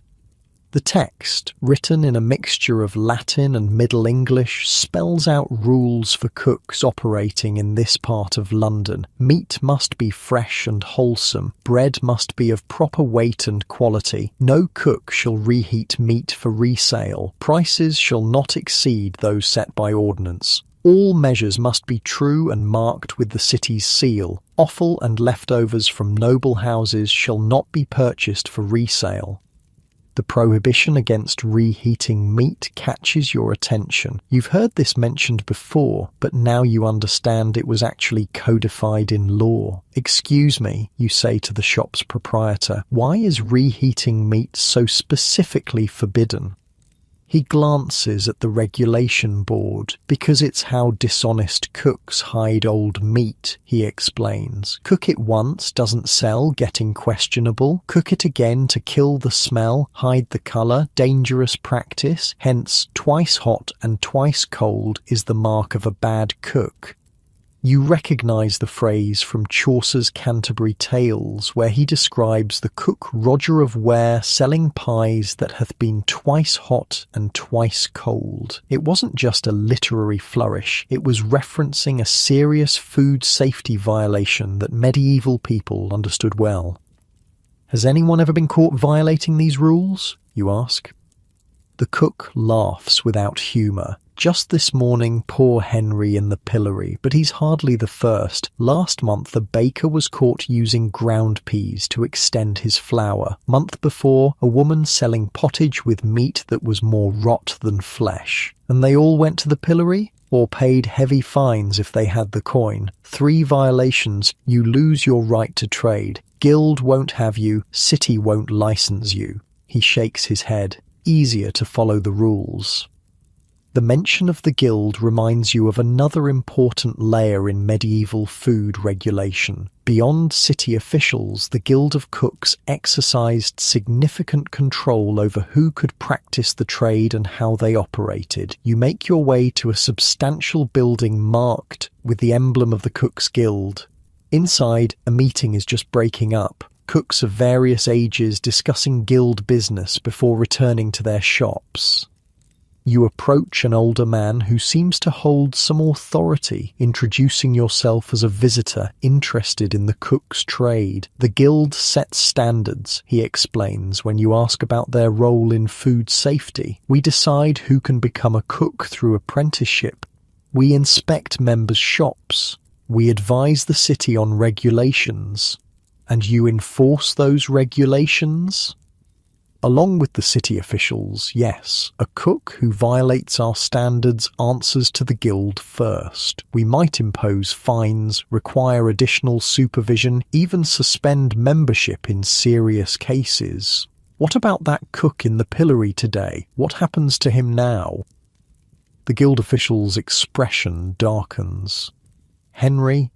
His case went straight to the city court because the customer brought a formal complaint. The guild will now decide whether he can continue as a member. And if not, then he's finished as a cook in London. No one operates without guild membership. It's against city ordinance. The layers of regulation surprise you. Between city officials, guild oversight, and the harsh penalties for violations, medieval food safety was taken remarkably seriously. As midday approaches, you find yourself hungry but newly cautious about where to eat. The memory of that rotten pie is still fresh in your mind. You choose a busy shop with a good reputation, judging from the crowd of customers. The owner, a cheerful woman named Emma, takes pride in showing customers her ingredients before cooking, a smart business practice that builds trust. Fresh meat, delivered this morning, she says, displaying a tray of raw ingredients to a skeptical customer. See for yourself. At some places you've no idea what you're eating, grumbles the customer, a merchant by his dress. Heard of a place in Cheapside serving cat meat in their rabbit pies? Not in my shop, Emma says firmly. I buy from Thomas the butcher, same as the mayor's household. Quality costs more, but my customers sleep soundly after eating here. You order a meat pie, watching as Emma assembles it with fresh beef, onions and herbs before sliding it into the oven. When it arrives, steaming hot, you eat with more confidence than you might have before witnessing the morning's events. As you eat, you notice a group of men entering a shop further down the street. Their fine clothing marks them as wealthy, possibly minor nobility or prosperous merchants.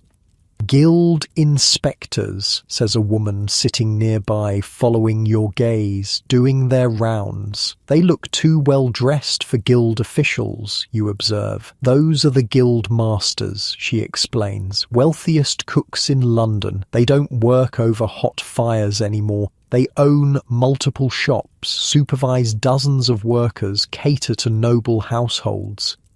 This social stratification within the cooking profession is interesting. What began as a humble trade has developed an elite upper tier, master cooks who have transformed their culinary skills into significant business enterprises. The inspection takes longer than others you've seen. The inspectors examine every aspect of the shop, speaking sternly to the owner at several points. When they leave, the owner looks relieved but chastened. "Must have found something amiss," your table-mate comments, "but not serious enough for public punishment." "What sort of violations might they find?" you ask. "Oh, many things. Ingredients stored improperly, work surfaces unclean, apprentices without proper training, or substitutions. Using cheaper meat than what's advertised. Is that common? Substituting ingredients?" She leans closer, lowering her voice. "More common than anyone admits. Chicken in place of rabbit, beef instead of venison, diluting wine with water, stretching expensive spices with cheaper ones. Food fraud, another timeless practice. After finishing your meal, you continue exploring the city's food safety systems. In a small courtyard, you discover another aspect of medieval food regulation, the formal testing of new cooks seeking guild membership. A nervous young man stands before 3 older cooks. He's prepared several dishes which they examine with critical eyes and cautious bites. "The pastry is undercooked," says one examiner, breaking open a pie. "And too much salt in the sauce," adds another. The young cook looks crestfallen. "May I try again, masters? I was nervous." The lead examiner considers this. 2 weeks. Practice your pastry, return then for another attempt. The process reminds you of a culinary school exam. Becoming a recognized cook isn't just about setting up shop. It requires demonstrated skill and formal approval from the guild. Later, you find yourself in a different part of the city where the street food has a distinctly foreign character. The smells are different, more exotic spices, unfamiliar cooking techniques. "Lombard Street," explains a passerby when you ask. "Italian merchants live here. They brought their own cooks, their own food traditions." You try a dish of pasta with a rich sauce, something rarely seen in English cooking of this period. The Italian cook explains that he had to receive special permission from both the city and the guild to practice his foreign cooking methods. "Different rules for us," he says. "Higher fees to the city, special inspections. They watch us closely because our food is unfamiliar." This cultural regulation of food practices adds another dimension to the already complex system of medieval food safety. As afternoon wanes, you witness yet another aspect of food regulation, the enforcement of fasting days. A city official is going from shop to shop, reminding cooks that tomorrow is a prescribed fast day when meat cannot be sold. "No meat pies, no sausages," he instructs each cook. "Fish only or vegetable dishes. Any cook found selling meat will pay a heavy fine." The church's rules about fasting created a regular rhythm in medieval food consumption, with significant impacts on what cookshops could sell on particular days. Wednesdays, Fridays, and Saturdays were typically meat-free, along with longer fasting periods like Lent. One cook grumbles at this reminder. "Fish costs more than meat these days. I lose money on fast days." "Take it up with the bishop," the official replies unsympathetically. "My job is to ensure compliance." These religious regulations were as strictly enforced as health and quality standards, another layer in the complex regulation of medieval food. Evening approaches, and you find yourself near the River Thames, where some of London's largest and most prosperous cook shops are located. These establishments cater to merchants, travellers coming off ships, and even minor nobility. Here, the standards are visibly higher. The shops are larger, cleaner, with better quality ingredients and more sophisticated dishes. Many display official certifications from the guild, the medieval equivalent of an A rating from the health department. "We pay extra for inspections," explains one upscale cookshop owner when you inquire. "Guild comes monthly, city officials weekly. Customers know we maintain the highest standards." "Is it worth the extra cost?" you ask. "Absolutely. One accusation of bad food would ruin us. Our customers pay premium prices and expect premium quality. The certification gives them confidence, brand reputation and quality assurance, concepts as relevant in medieval London as in modern New York or Tokyo." As night falls, you witness one final aspect of medieval food regulation, the disposal of unsold food. Unlike modern restaurants that might simply throw everything in the trash, medieval cookshops had specific rules about what happened to leftover food. "Can't just toss it in the street," explains a cook closing up for the night. "City ordinance attracts rats, causes disease." Instead, he carefully separates his leftover food into different containers. Still good bread will go to a nearby monastery for distribution to the poor. Usable scraps of meat and vegetables are collected for pig feed. Only truly inedible waste is disposed of in designated dump areas outside the city walls. Even in waste management, the medieval city had regulations designed to protect public health, an early form of sanitation enforcement that helped prevent disease in densely populated areas. As you make your way back to your lodgings, you reflect on what you've learned about food safety and regulation in medieval London. Was it perfect? Certainly not. The pillory filled with accused cooks too often for that to be true, but it was a system that generally worked well enough to keep an entire city fed without constant outbreaks of food poisoning. No small achievement in an age before refrigeration or germ theory. The case of Henry de Passalou and his rotten capon pie wasn't just an isolated incident. It was part of a larger system of accountability that helped medieval Londoners trust the food they purchased every day from public cookshops. Without that trust, the entire system of urban food provision would have collapsed. As you climb the stairs to your rented room, you find yourself with a newfound appreciation for the complex social infrastructure that made medieval fast food possible and a deeper understanding of why food safety was treated with such seriousness in a world where one bad pie could indeed prove deadly. You wake to the sound of trumpets. Bleary-eyed, you peek out your window to see a procession making its way through the narrow streets. Mounted men in fine clothing, servants leading pack horses laden with goods, and at the centre a nobleman of some importance, judging by the deference shown to him. "Oh, who's that?" you ask the landlord when you venture downstairs. "Lord Pembroke's party," he says, clearly impressed. "Arrived from his country estates last night, staying at the Swan Inn near the river." It occurs to you that this presents an opportunity. You've seen how cookshops serve the common people of London and how they're regulated, but what about the upper classes? Do the wealthy and powerful patronise these establishments, or is such food beneath them? You make your way toward the Swan Inn, one of the city's finest accommodations catering to wealthy travellers. Outside, servants in Lord Pembroke's livery are coming and going on various errands. You position yourself nearby, hoping to observe where they obtain food for their master. You don't have to wait long. A steward emerges from the inn and summons several servants. His lordship wishes a variety of local dishes for his midday meal, the steward announces. He and Lady Pembroke will dine privately, but they desire to sample London's finest offerings. He hands out coins and instructions to each servant. "John, go to Peter the cook on Thames Street for the meat pasties." His lordship specifically requested those. "Richard, to the pie shop near the Guildhall for their venison pies." "Thomas, find that spice cellar in Cheapside. Lady Pembroke wants more of that special blend she enjoyed on our last visit."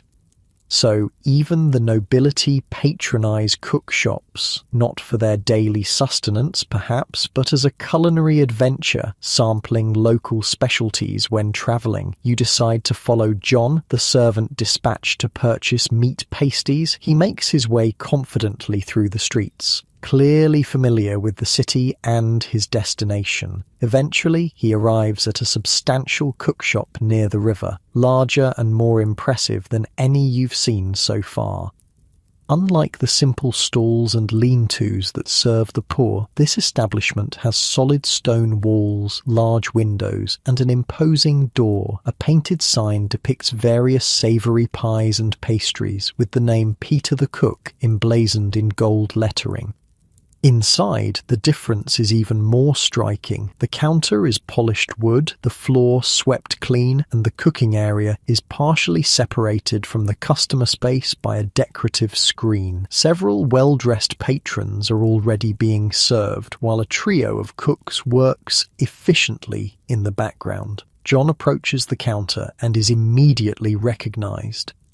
"Ah, Lord Pembroke's man," exclaims the proprietor, presumably Peter himself. "We've been expecting you. His lordship always visits us when he's in London. He speaks highly of your pasties," John says, "requests a selection of your finest for his lordship and lady's private dinner." Peter beams with pride. "I have just the thing. Fresh made this morning, beef with marrow, chicken with herbs from my own garden, and a special venison pasty with spices from the east.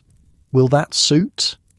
"Perfectly," John confirms, and he asked specifically about that special sauce you served last time, the galantine, of course, made with the finest imported galangal, just as his lordship prefers. You're impressed by the transaction. This is clearly no ordinary cookshop, but a high-end establishment catering specifically to wealthy patrons who can afford premium ingredients and exotic spices.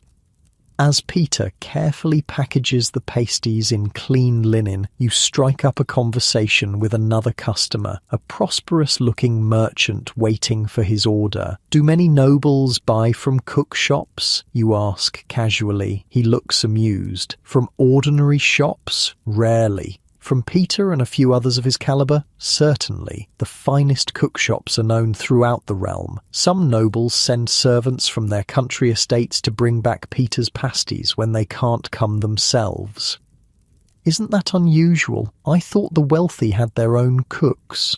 "They do," he confirms. "Extensive kitchen staff in their main households. But when travelling, or when they desire something specific," he shrugs. "Even the king's household sometimes purchases from the finer establishments, though they'd never admit it publicly." This revelation changes your understanding of medieval fast food. It's not just sustenance for the poor or convenience for the middle class. At its highest levels, it's a luxury product sought after by the most discerning palates.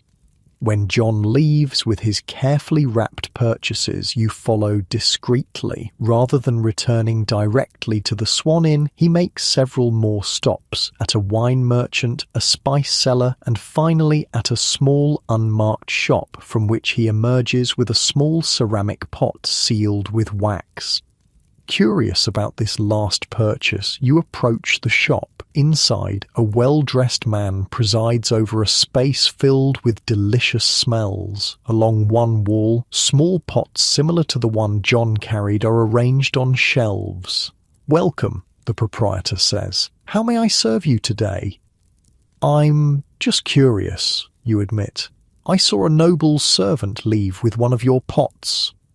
The man smiles knowingly. "Ah, for Lord Pembroke. Yes, one of my special sauces, a galantine made with galangal, as is his preference." "You sell only sauces?" you ask, surprised. "Only sauces, only to those who can afford them." He gestures to the pots. Each contains a unique preparation, some for fish, some for fowl, others for venison or beef, made with spices from across the known world. This specialized shop represents yet another facet of medieval fast food, ultra-premium prepared foods for the wealthy. The proprietor explains that many noble households purchase his sauces rather than making their own, even when they have skilled kitchen staff. Cheaper than maintaining your own spice stores, he explains. Cinnamon, pepper, cloves, ginger, all cost a fortune to import. I buy in quantity and make my sauces, selling at a price still lower than what it would cost them to create the same at home. Economic efficiency at work in medieval London, another surprise. Your explorations take you next to an upscale tavern near the Guildhall, where wealthy merchants and minor nobility often dine. Unlike the cookshops serving the poor, this establishment offers seating, service, and a more refined atmosphere. A group of well-dressed men occupies one table, sharing platters of food clearly purchased from nearby cookshops. A servant arranges the dishes, meat pies, roast fowl, bread, and small pots of sauce, while another pours wine. Gentlemen prefer to eat here, but they still send for cookshop food, explains the tavern keeper when you inquire. We provide the space, the service, the wine. They bring whatever food pleases them. This hybrid model, purchased food consumed in a rented dining space, offers another glimpse into how the wealthy engaged with London's food scene. As midday approaches, you witness a fascinating scene near the river docks. A ship has just arrived, and among the disembarking passengers is a knight and his retinue. Instead of making arrangements for food at one of the inns, the knight immediately dispatches servants to various cookshops along the waterfront. They return laden with an astonishing quantity of food, dozens of pies, pasties, and other prepared dishes. You count at least 60 capon pasties among the purchases. Sir Roger Leyburn, says a dock worker standing nearby, noticing your interest. Just arrived from France, always does this when he comes to port, buys half the food on the street before he even finds lodging. The name strikes a chord. Sir Roger Leyburn, the very knight mentioned in historical records who purchased 68 capon pasties upon arriving in Canterbury in 1267. You're witnessing another real historical event. Why so much food, you ask? The dock worker shrugs. Feeding his men, I expect. Cheaper and quicker than arranging a meal at an inn. Besides, our cookshops are famous. Even French knights know to seek them out when they land. This practical approach to feeding a travelling party makes perfect sense. Even for the wealthy, the convenience of ready-made food had obvious advantages when on the move. You continue your explorations, finding yourself near the King's Palace at Westminster. Even here, in the shadow of royal power, cookshops do business, though these are clearly the most exclusive in the city. One shop in particular catches your attention. Its exterior is modest, but the clientele is anything but. Servants in the livery of various noble houses come and go, collecting carefully packaged foods for their masters. Master Thomas cooks for the finest palates in the realm, whispers a woman selling flowers nearby. They say the king himself has tasted his marchpane. Marchpane, a luxurious sweet made from ground almonds, sugar, and rose water, was among the most expensive delicacies of the age. That a cookshop would specialise in such high-end confections speaks to the remarkable diversity of medieval fast food. You watch as a servant in royal livery exits the shop carrying a small wooden box tied with ribbon. Whatever is inside must be precious indeed. For the Queen's ladies, the flower seller informs you, they favour his marchpane above all others. Even royalty, it seems, occasionally indulges in takeout. As afternoon progresses, you notice another pattern in how the wealthy interact with London's cookshops. Rather than visiting in person, they send servants with specific instructions and often with their own ingredients to be prepared. At one upscale shop, a servant arrives with a haunch of venison, clearly from his master's estate, and requests that it be prepared in a specific way. "The master hunted it himself yesterday," he tells the cook proudly. "Wants it baked in a coffin with your special spice mixture." A coffin in medieval cooking referred to a thick pastry case designed to hold meat during baking, essentially a disposable cooking vessel rather than something meant to be eaten. The cook accepts the commission, naming a price for the preparation while the servant watches to ensure the quality of his master's meat.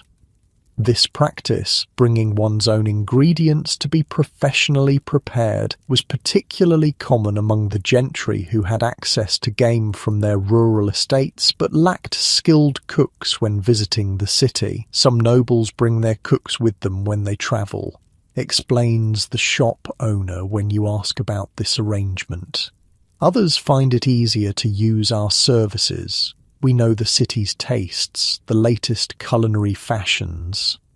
Medieval culinary fashions, another aspect of this food culture you hadn't considered. Like clothing or architecture, food preparation had trends and styles that changed over time, and the professionals of London's cookshops were at the forefront of these changes. What's fashionable now, you ask? Subtleties, he says, referring to the elaborate decorative dishes that concluded noble feasts. Everyone wants them for their banquets, sculptures of marchpane or sugar paste, gilded with real gold leaf, depicting scenes from scripture or chivalric tales. These weren't everyday fare even for the wealthy, but for special occasions the most skilled cookshop owners might be commissioned to create these edible art pieces for noble banquets.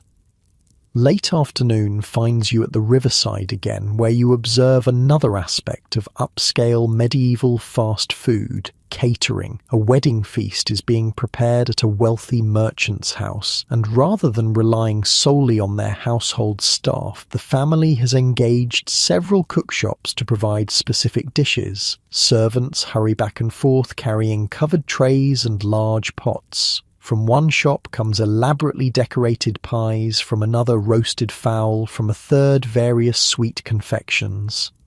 No household kitchen could produce such variety, explains a pastry cook delivering a tray of delicate wafers. Not even the wealthiest. Each shop specializes. That's how we maintain quality. This division of labor and specialization was a sophisticated response to the challenges of feeding large groups at special events. Even those with their own cooking facilities often turned to professionals for important occasions.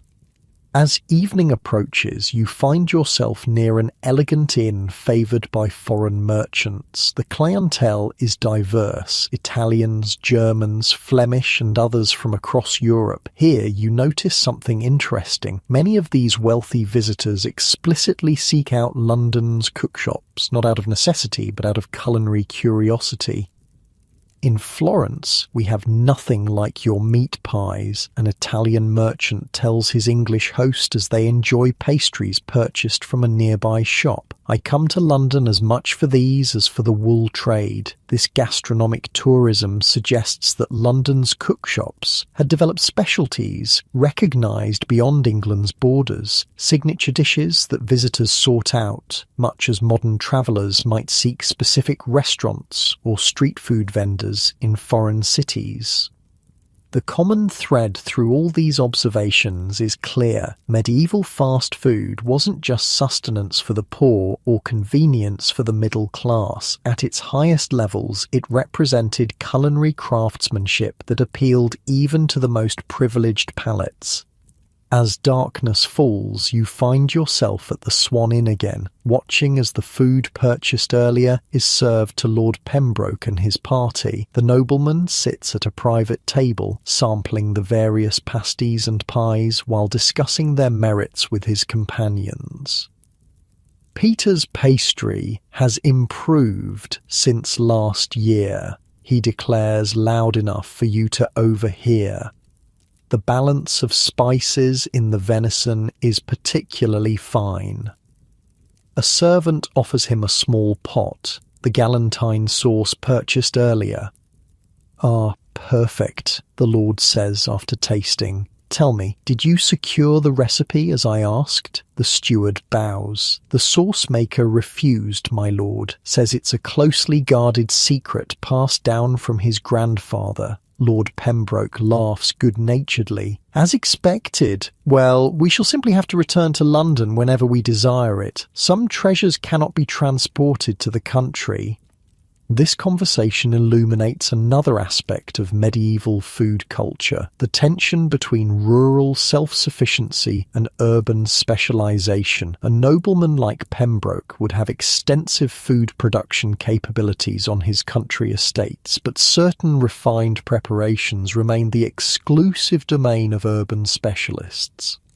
Later that evening you observe the inn's common room, where lesser members of the noble party, knights, clerks and higher servants, are dining. Like their lord, they too have purchased food from various cookshops, though of somewhat less exalted quality. They compare their meals, arguing good-naturedly about which shop makes the best pasties or the finest sauces. One man insists that a certain cook near the Guildhall makes better venison pie than the famous Peter, causing heated debate among his companions. "I'll wager 10 shillings that you cannot tell the difference in a blind tasting," challenges one man. "Done," replies the first. "Tomorrow we shall put it to the test."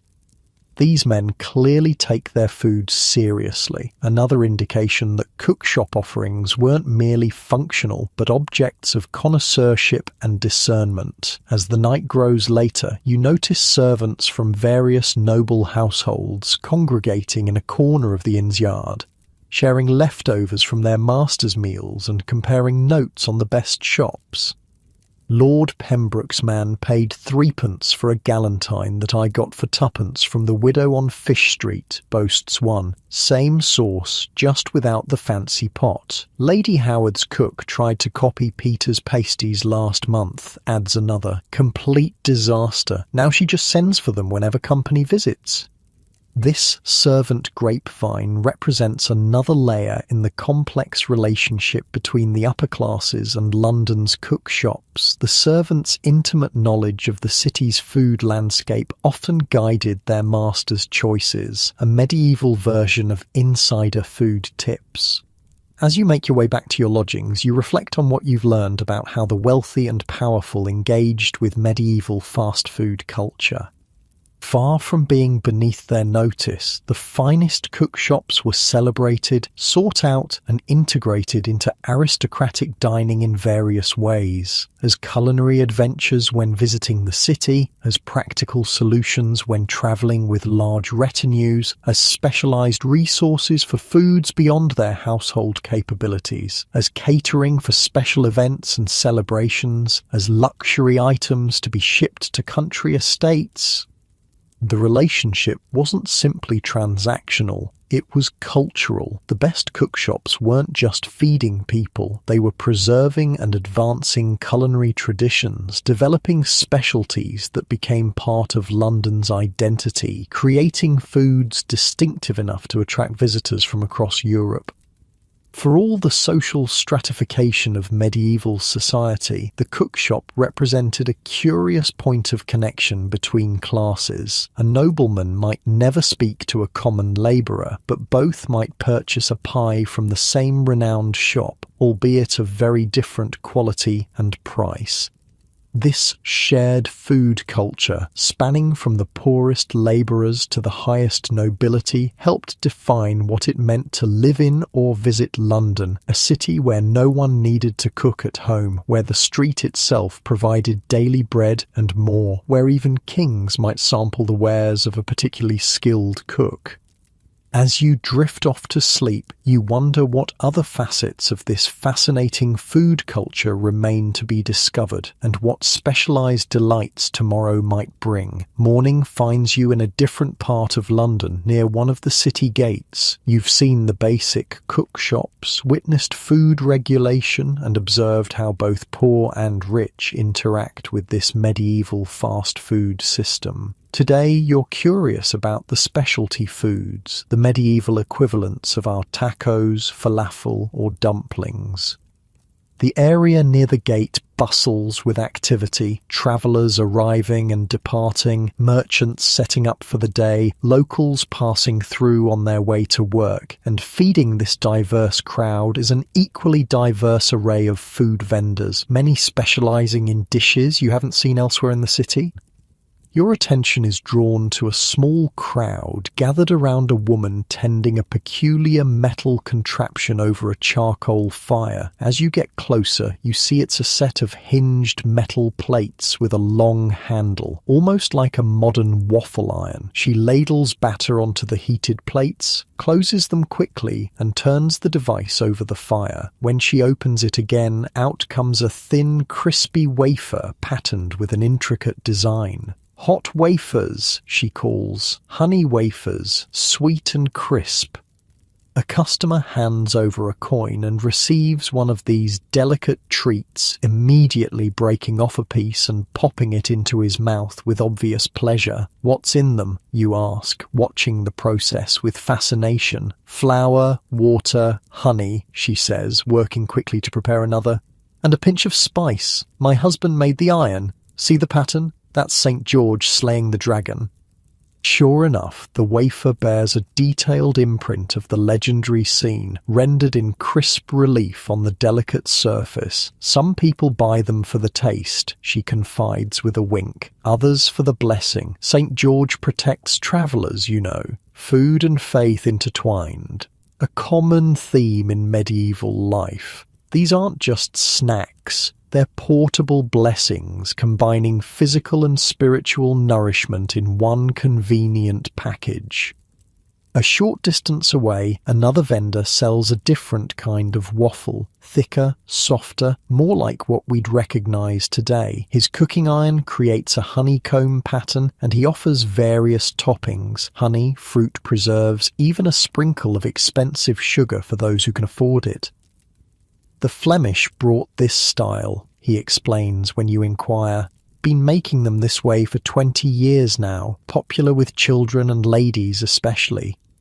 You buy one, topped with a tart berry preserve. It's sweet, crisp at the edges, but tender inside, and utterly delicious. An unexpected bit of refinement in street food. Some cook shops do only these, the vendor tells you. Nothing else. That's how I learned the trade. Working for Old Willem on Bread Street. Had 5 waffle irons going at once, he did, all with different patterns. This specialization is a reminder of how developed medieval food culture really was. These weren't jack-of-all-trades vendors selling whatever they could make. Many were highly specialized artisans who had perfected a single item. Moving on, you encounter a woman selling what looks like small hand pies from a large basket. Fresh rissoles, she calls, sweet with fig and apple, savory with pork and herb, 3 for a penny. Rissoles. You've heard about these. They're mentioned in medieval French texts like The Cries of Paris by Guillaume de Villeneuve, who described vendors selling wafers, waffles, and rissoles. What exactly is a rissole, you ask, examining the half-moon-shaped pastries in her basket. Depends who's making them, she says with a shrug. Mine are hand pies, fried crisp in good clean oil. Some make them flat like a pancake with meat inside. Others make them round like a ball. You purchase one of each variety, sweet and savoury. The sweet one contains a paste of figs, raisins and apples mixed with spices, all enclosed in a golden, crispy pastry with a distinctive yellow tint. Saffron in the dough, she explains, noticing your examination. Just a pinch. Gives the colour. makes them look richer. The savoury risole contains finely ground pork mixed with herbs and a hint of garlic. Both are delicious, portable, and satisfying, perfect street food for people on the move. What strikes you is how similar these are to hand pies found across cultures, from Latin American empanadas to Indian samosas to Chinese baozi. The basic concept of filling wrapped in dough seems universal, with each culture adding its own distinctive ingredients and techniques. My husband's family has been making rissoles for 4 generations, the vendor tells you proudly. His grandfather learned from a French cook who came over with King Edward's queen. This culinary heritage, passed down through families and across borders, created a rich tapestry of street food traditions in medieval London. As you continue exploring, you encounter another specialised vendor, this one selling small cups of a steaming, fragrant liquid that's clearly not ale or wine. What is that, you ask, intrigued by the unfamiliar aroma. Hippocras, says the vendor, a middle-aged man with a spice-stained apron. Wine mulled with honey and spices, warms the blood, settles the stomach. Physician approved. You purchase a small cup and find it delicious. Warm wine infused with cinnamon, ginger, and other spices you can't quite identify. It's sweet, but not cloying, with a complex flavour that lingers pleasantly. Spices from across the known world in each cup, the vendor boasts. Cinnamon from Ceylon, ginger from Arabia, grains of paradise from the Gold Coast. This exotic drink represents another facet of medieval street food, luxury in accessible portions. Few common people could afford to purchase cinnamon or grains of paradise for home use, but they could occasionally treat themselves to a cup of hippocras and taste these exotic flavours. Most taverns serve plain ale or wine, the vendor explains. I offer something special, a taste of how the wealthy drink, but at a price working folk can manage once in a while. Democratized luxury, another surprisingly modern concept in medieval food culture. Your exploration takes you to a different neighbourhood where the food offerings have a distinctly different character. Here the vendors appear to be from the Eastern Mediterranean, perhaps Greeks or Levantines, serving foods unfamiliar to most Londoners. One sells small skewers of spiced meat cooked over charcoal, served with a flatbread and a garlic sauce. Another offers pastries dripping with honey and sprinkled with crushed nuts. A third has small bowls of chickpeas mashed with herbs and oil, eaten by scooping it with pieces of bread. Lombard Street, explains a local when you ask about this neighbourhood. Foreign merchants settle here, Italians, Greeks, men from the Holy Land. They bring their own food traditions, hire cooks from their homelands. This medieval multiculturalism created pockets of international cuisine within London, catering initially to homesick merchants, but eventually attracting adventurous locals as well. Best food in London, declares an English apprentice enjoying one of the meat skewers. My master brings us here once a month as a treat, worth the extra walking. Food tourism, yet another seemingly modern concept with medieval roots. Not all specialised street food was exotic, however. Some vendors focused on hyperlocal specialties deeply rooted in English culinary traditions. One such vendor sells small pies filled with eels caught fresh from the Thames, a quintessentially London dish that would remain popular for centuries. River's full of 'em, says the eel pie seller when you express surprise at the main ingredient. Cheap protein, tastes good with herbs and a bit of salt. Been feeding Londoners since before the Romans came. The pies are surprisingly delicious. The eel meat firm but tender, well seasoned with herbs that complement rather than mask its distinctive flavour. Some folks turn their noses up, he says, noticing your enthusiasm. Foreigners especially, their loss. This pride in local specialties is evident among many vendors, each convinced that their particular offering represents the true taste of London. As midday approaches, you find yourself near the river again, where specialized vendors cater to the boatmen and dock workers who need quick, hearty meals that can be eaten with one hand while working. One popular option is handheld pasties with extra thick crusts, almost more handle than pastry, designed to be gripped by dirty hands. The thick edge would be discarded after eating the filling portion. Dock workers' lunch, explains the vendor, sturdy enough to survive in a pocket till midday, filling enough to keep a man working till evening. These utilitarian designs remind you that medieval street food wasn't just about taste, it was about practical solutions to specific needs. Form followed function, with each food designed for its context and consumer. Another dockside specialty catches your eye: small ceramic pots with lids filled with a hearty stew.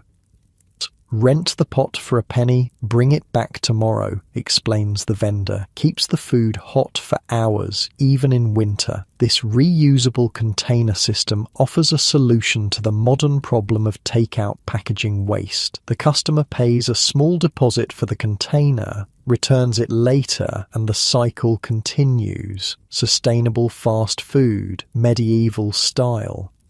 As afternoon progresses, you encounter another specialized food tradition, seasonal offerings that appear only at certain times of year. It's early summer, and vendors selling small baskets of strawberries have appeared throughout the city. First of the season, announces a woman with a tray of the bright red fruits. Picked this morning outside the city walls, won't find sweeter.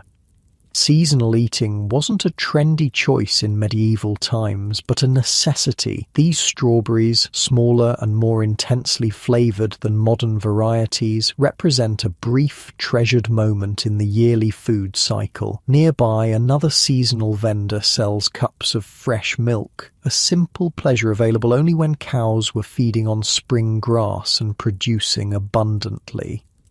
Green milk, he calls it, referring not to its colour but to its fresh springtime quality, straight from the meadows this morning. This hyper-local, hyper-seasonal approach to food would be familiar to today's farm-to-table enthusiasts, though it arose from necessity rather than philosophy. One of the most intriguing specialty vendors you encounter sells what appear to be small, twisted breadsticks shaped like arms crossed in prayer. Pretzels, says the German-accented vendor, baked this morning, bring good fortune. These are not modern soft pretzels, but dense, cracker-like creations with a distinctive taste from being boiled in water before baking. The vendor explains that the shape represents arms crossed in prayer, making them appropriate for Lent when many other treats were forbidden. Some buy for hunger, some for luck, some for blessing, he says. All leave happy. This multifunctional nature of food, simultaneously nutritional, cultural, and spiritual, pervades medieval street food culture. As evening approaches, different specialized vendors appear, catering to those heading home after a day's work or seeking evening entertainment. One sells small pies specifically marketed as children's meals, for your little ones waiting at home, as the vendor calls out. These contain the same ingredients as adult portions, but in smaller, more affordable sizes, an early version of the kids' meal. Another specializes in late-night offerings for revelers leaving taverns, heavily spiced, salty foods designed to appeal to those who've overindulged in ale or wine. Soaks up the drink, the vendor says with a wink, saves many a head from morning pain. Hangover prevention food, yet another street food specialty with a dedicated clientele. Perhaps the most specialized vendor you encounter is one selling foods specifically designed for invalids and convalescents, bland, easily digestible dishes prepared according to medieval medical theories.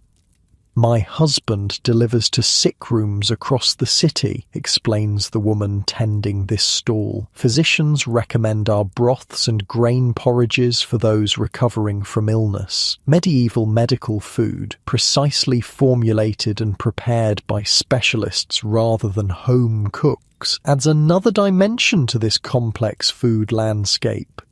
As darkness falls, you find yourself in a small square where one last specialty vendor is doing brisk business. She sells tiny pies, no bigger than a large coin, filled with minced meat and heavily spiced. Night pies, she calls them. Last bite before sleep brings good dreams. Whether the spices actually influence dreams is debatable, but the notion of food as medicine, affecting not just the body but the mind and spirit, was deeply ingrained in medieval thinking. You purchase one of these night pies and find it delicious, the pastry delicate, the filling rich with unfamiliar spices that leave a pleasant warmth in your mouth. "Secret blend," the vendor says when you ask about the spices. "My mother's recipe and her mother's before that. 7 spices for the 7 planets, gathered under the proper astrological signs."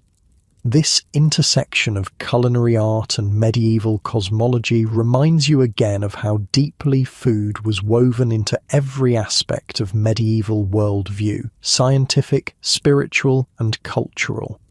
As you make your way back to your lodgings, night pie in hand, you reflect on the remarkable diversity of specialized street foods you've encountered in a single day. Wafers and waffles with their distinctive cooking irons, rissoles in their sweet and savory varieties, foreign specialties from Mediterranean traditions, hyperlocal dishes like eel pies, practical formats designed for specific workers, seasonal offerings capturing fleeting moments in the year, foods with spiritual or medical significance, specialized offerings for particular times of day. This wasn't just feeding, it was a sophisticated culinary ecosystem, with each vendor finding their niche and perfecting their particular specialty over generations. The modern world, with its endless food options and global influences, didn't spring fully formed from nowhere. Its roots lie in these medieval streets where specialization, innovation, and cross-cultural exchange were already creating a complex and diverse food culture. And at the center of it all was the risole, that versatile hand pie that could be sweet or savory, plain or fancy, common or exotic depending on who made it and who it was made for. Its descendant lives on in the apple pie served at modern fast food restaurants, connecting us directly to these medieval vendors and their ingenious creations. As you finish your night pie and prepare for sleep, you wonder what other specialized foods might await discovery tomorrow, and how many modern innovations in street food might actually be rediscoveries of what medieval cooks already knew. Dawn breaks with the sound of church bells. Today is the feast day of St. John, and the city is preparing for celebration. As you dress and prepare for the day, you realize this presents a perfect opportunity to witness another aspect of medieval fast food, how cookshops handled catering for special events and feasts. The streets have a festive air, buildings are decorated with greenery, and people wear their better clothes. Food vendors are out in force, but there's something different about their operations today. Many seem to be preparing larger quantities than usual, and you notice servants from wealthy households collecting substantial orders. "Biggest day of the year for us," explains a pie seller when you comment on his overflowing counter. Between the church celebrations, guild feasts and family gatherings, everyone wants special food today. This seasonal rush, comparable to modern restaurants on Mother's Day or Valentine's Day, required careful planning and extra production capacity. Your attention is drawn to a flurry of activity outside the goldsmith's hall. Servants and cooks are bustling about, carrying trays and pots from nearby cookshops into the imposing building. Guild Feast Day, explains a passerby, noticing your interest. Goldsmiths always celebrate St. John with a banquet for all their members. You follow one of the delivery processions back to its source, a substantial cookshop several streets away. Unlike the daily operations you've witnessed before, today the shop is in full catering mode. Extra workers have been brought in, additional cooking fires set up in the yard behind the shop, and the entire space has been reorganized for maximum production. The owner, a harried-looking man named Walter, is directing operations like a general commanding troops. "Those meat pasties go to the goldsmiths," he shouts to a group of workers packaging food in large wooden trays. "The fish pies are for St. Paul's clergy. Don't mix them up or we'll have priests eating meat on a fast day." When there's a momentary lull in the chaos, you approach Walter and ask about this catering operation. He wipes sweat from his brow. "Biggest day of the summer for us. Been preparing for a week, ordering extra ingredients, hiring temporary help, arranging delivery schedules." "Do all cookshops do this kind of catering?" you ask. "Those that can handle it," he says. "Takes organisation, experience. Some shops stick to daily street sales, simpler that way, but the real money's in these feast contracts." The economics make sense. While daily sales to individual customers provided steady income, these large catering contracts represented significant profit opportunities. If a cookshop could handle the logistics, how many different clients are you serving today? You ask, watching the organized chaos with fascination.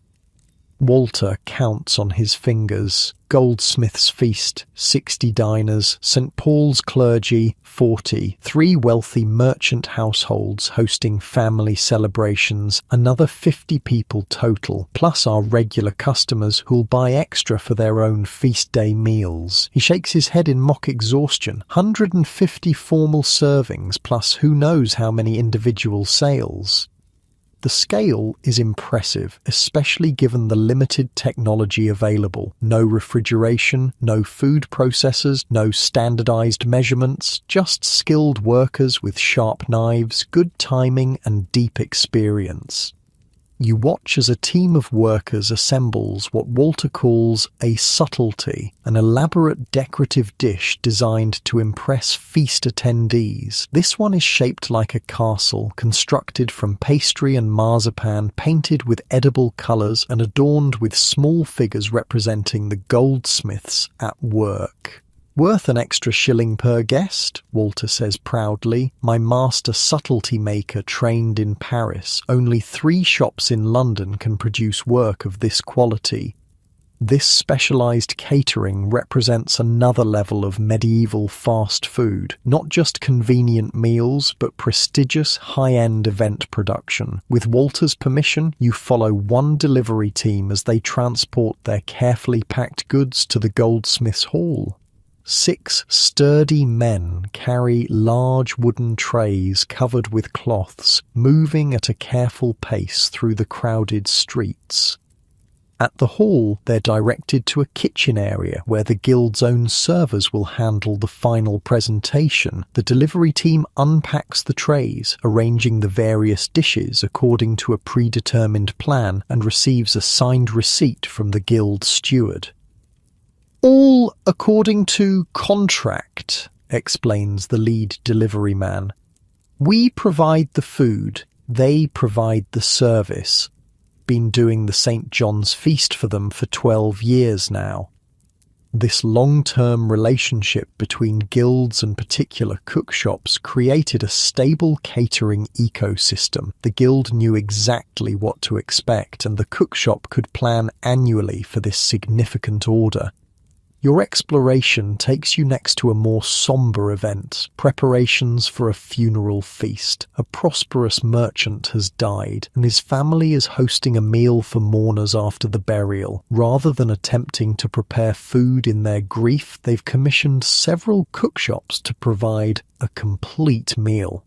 Outside the merchant's substantial home, delivery teams from 3 different establishments coordinate their efforts. One provides meat dishes, another fish and vegetable options for those observing religious restrictions, and a third specializes in sweet confections to end the meal. Funeral feasts are good business, confides a delivery man while waiting to enter, especially for merchants and gentry. They want to honor the deceased properly, show their status to the community. The social obligation to provide generous hospitality, even in times of mourning, created another catering opportunity for cook shops. Families who might normally cook for themselves would turn to professionals during these emotionally difficult times. Some clients give very specific instructions, he continues. The deceased's favorite dishes, traditional family recipes, others just say appropriate funeral fare and leave it to us. This appropriate funeral fare had its own traditions and expectations, not too lavish, which would seem disrespectful, but generous enough to honour the deceased and comfort the mourners. As midday approaches, you find yourself near the city's western gate, where another kind of feast is being prepared. A wedding procession emerges from a church, the newly married couple at its centre, followed by family, friends and well-wishers.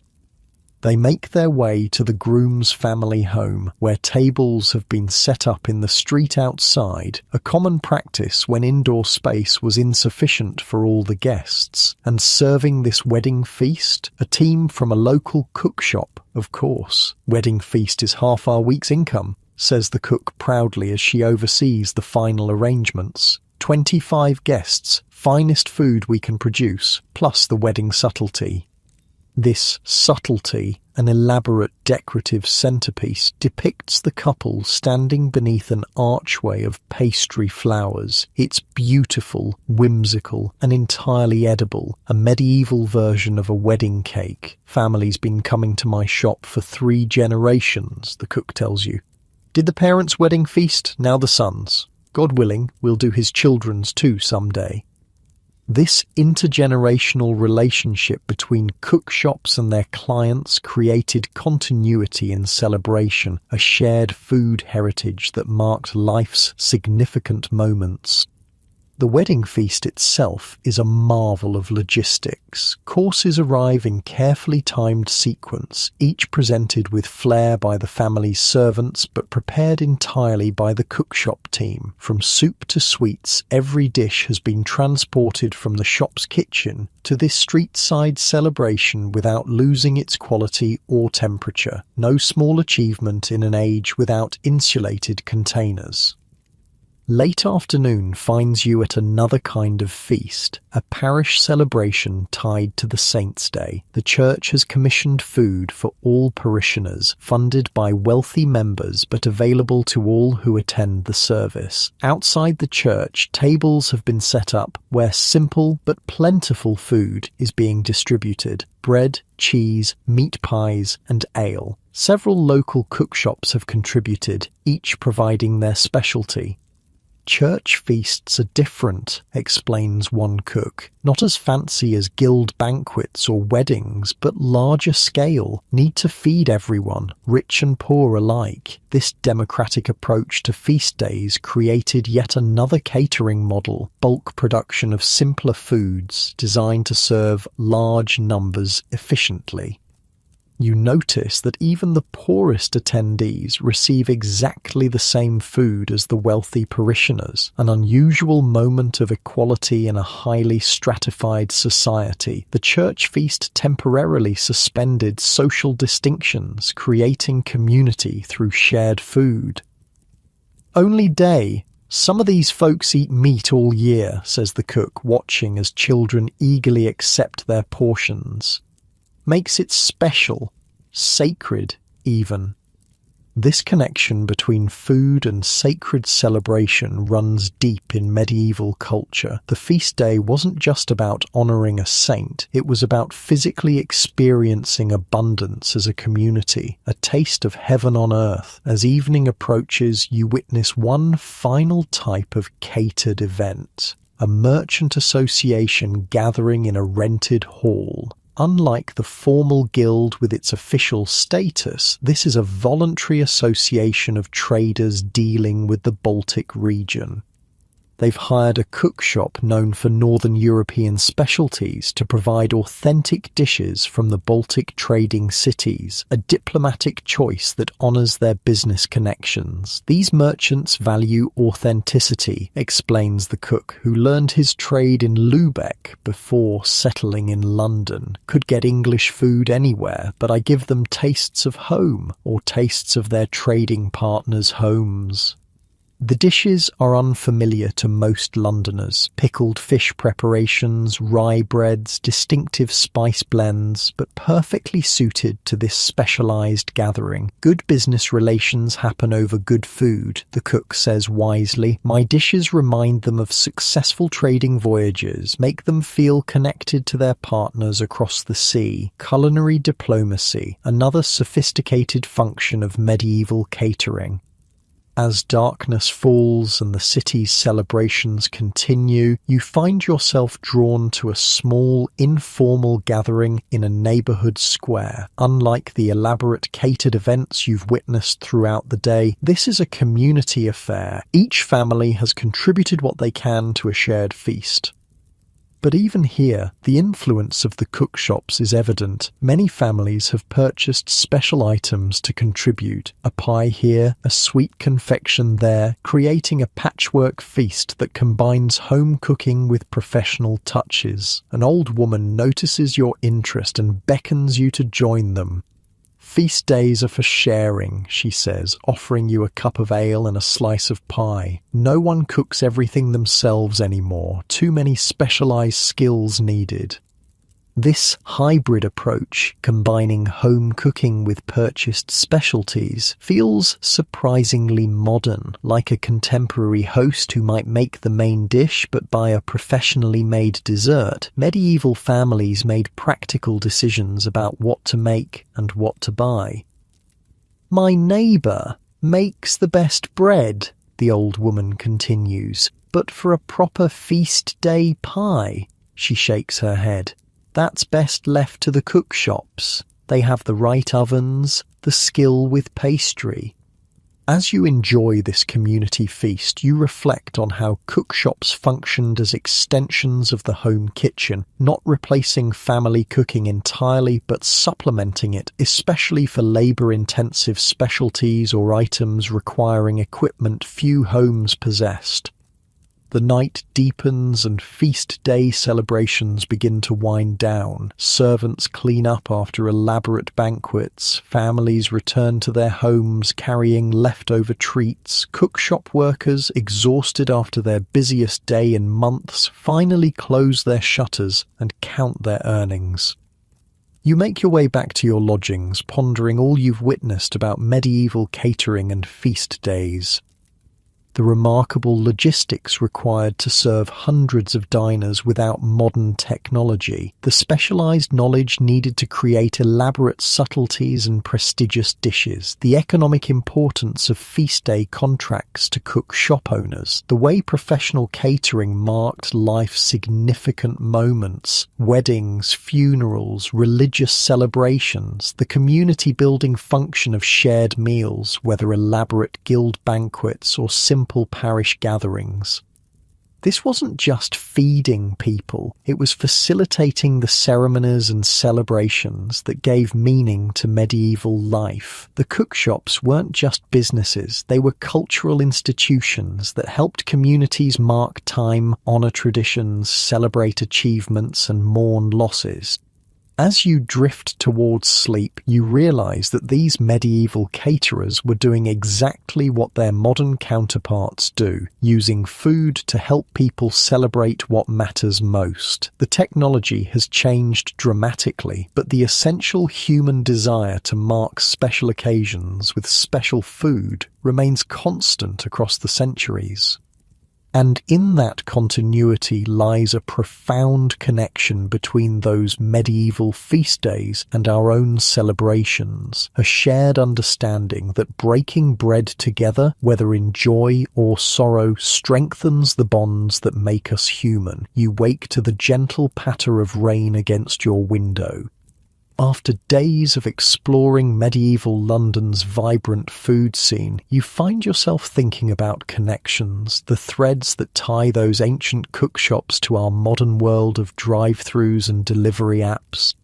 It's your last day in medieval London. Soon you'll return to the world of refrigeration, health inspectors, and globally sourced ingredients. But first, you want to understand the legacy of what you've witnessed, how the medieval fast food system shaped society and continues to influence us centuries later. You dress and venture out despite the drizzle. The rain has thinned the usual crowds, lending the streets a contemplative atmosphere perfect for your final explorations.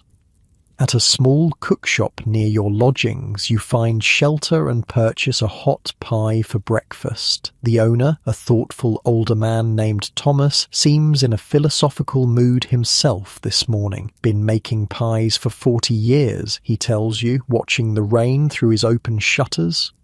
Same way my father taught me, same way his father taught him. Some things don't need changing.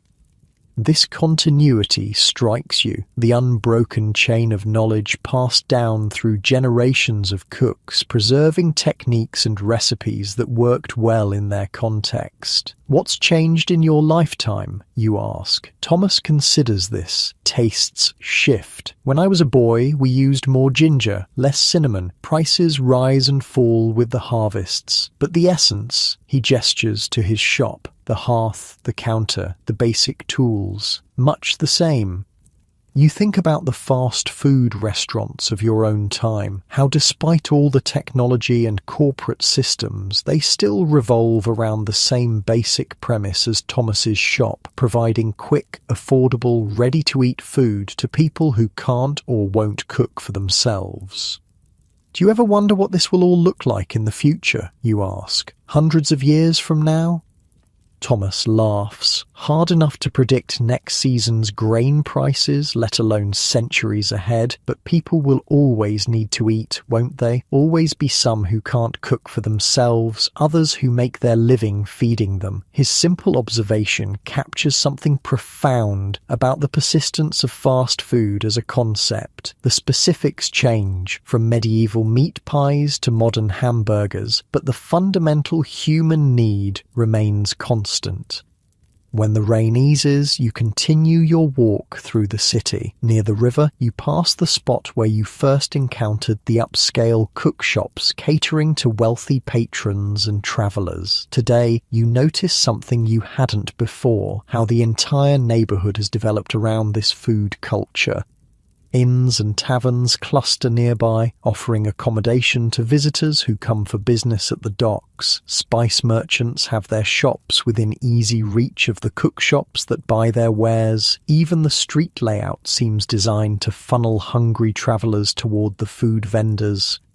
This co-evolution of urban space and food systems makes you think about modern cities, how restaurant districts develop, how certain streets become known for particular cuisines, how food shapes the very geography of urban life. A local historian you meet confirms this observation. London grew around its food, he tells you. Markets dictated street patterns. Cookshops determined which areas thrived. Even parish boundaries sometimes followed the territories of food vendors. This food-centric urban development wasn't unique to London or the medieval period. From ancient Rome's Thermopolia to modern Tokyo's restaurant-packed subway stations, cities have always organized themselves partly around where people eat.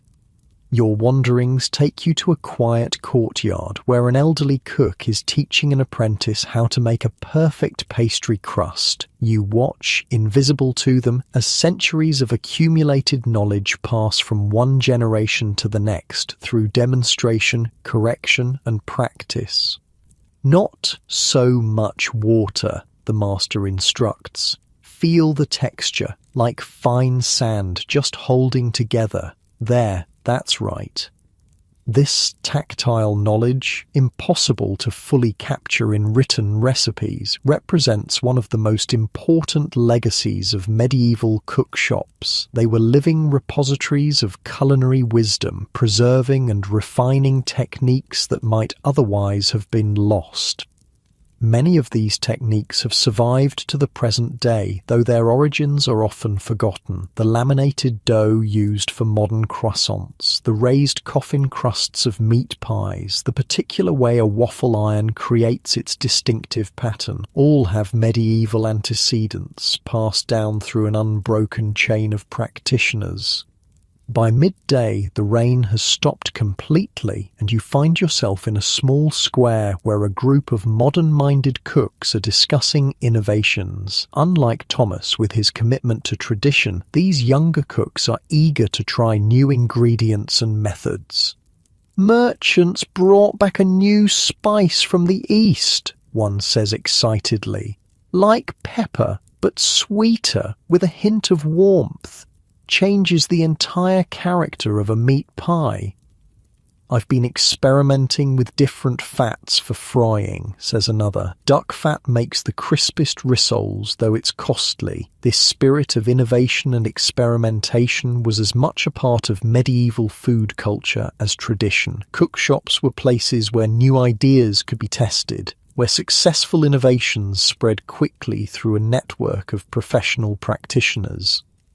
You think about modern fast food corporations with their test kitchens and market research, institutionalizing the same process of culinary innovation that once happened organically in medieval streets. As afternoon approaches, you visit the site where you witness the public punishment of Henry de Passalou for selling rotten meat. Today, a city health inspector is examining a cookshop nearby, a direct descendant of the medieval system of food safety enforcement. "Standards must be maintained," the inspector tells the nervous shop owner. "Public health depends on it. The language has changed, the scientific understanding has deepened, but the basic concept remains the same. Food sellers have a responsibility to their customers, and society has mechanisms to enforce that responsibility." This continuity in food safety regulation represents another significant legacy of the medieval system. The modern health department, with its inspections and penalties, has roots in those early city ordinances and guild regulations. Late afternoon finds you near a church where a community feast is being prepared. Not for a saint's day this time, but for a wedding. Professional cooks work alongside family members, combining purchased items with home-cooked specialties. "Always been this way," says an old woman helping to arrange the tables. "Some things you make yourself with love and care. Others you leave to those with the skill and tools to do them properly." This balanced relationship between home cooking and professional food production has persisted through centuries. Even in our modern world of ubiquitous takeout, most cultures maintain this distinction. Certain foods are typically homemade, others typically purchased.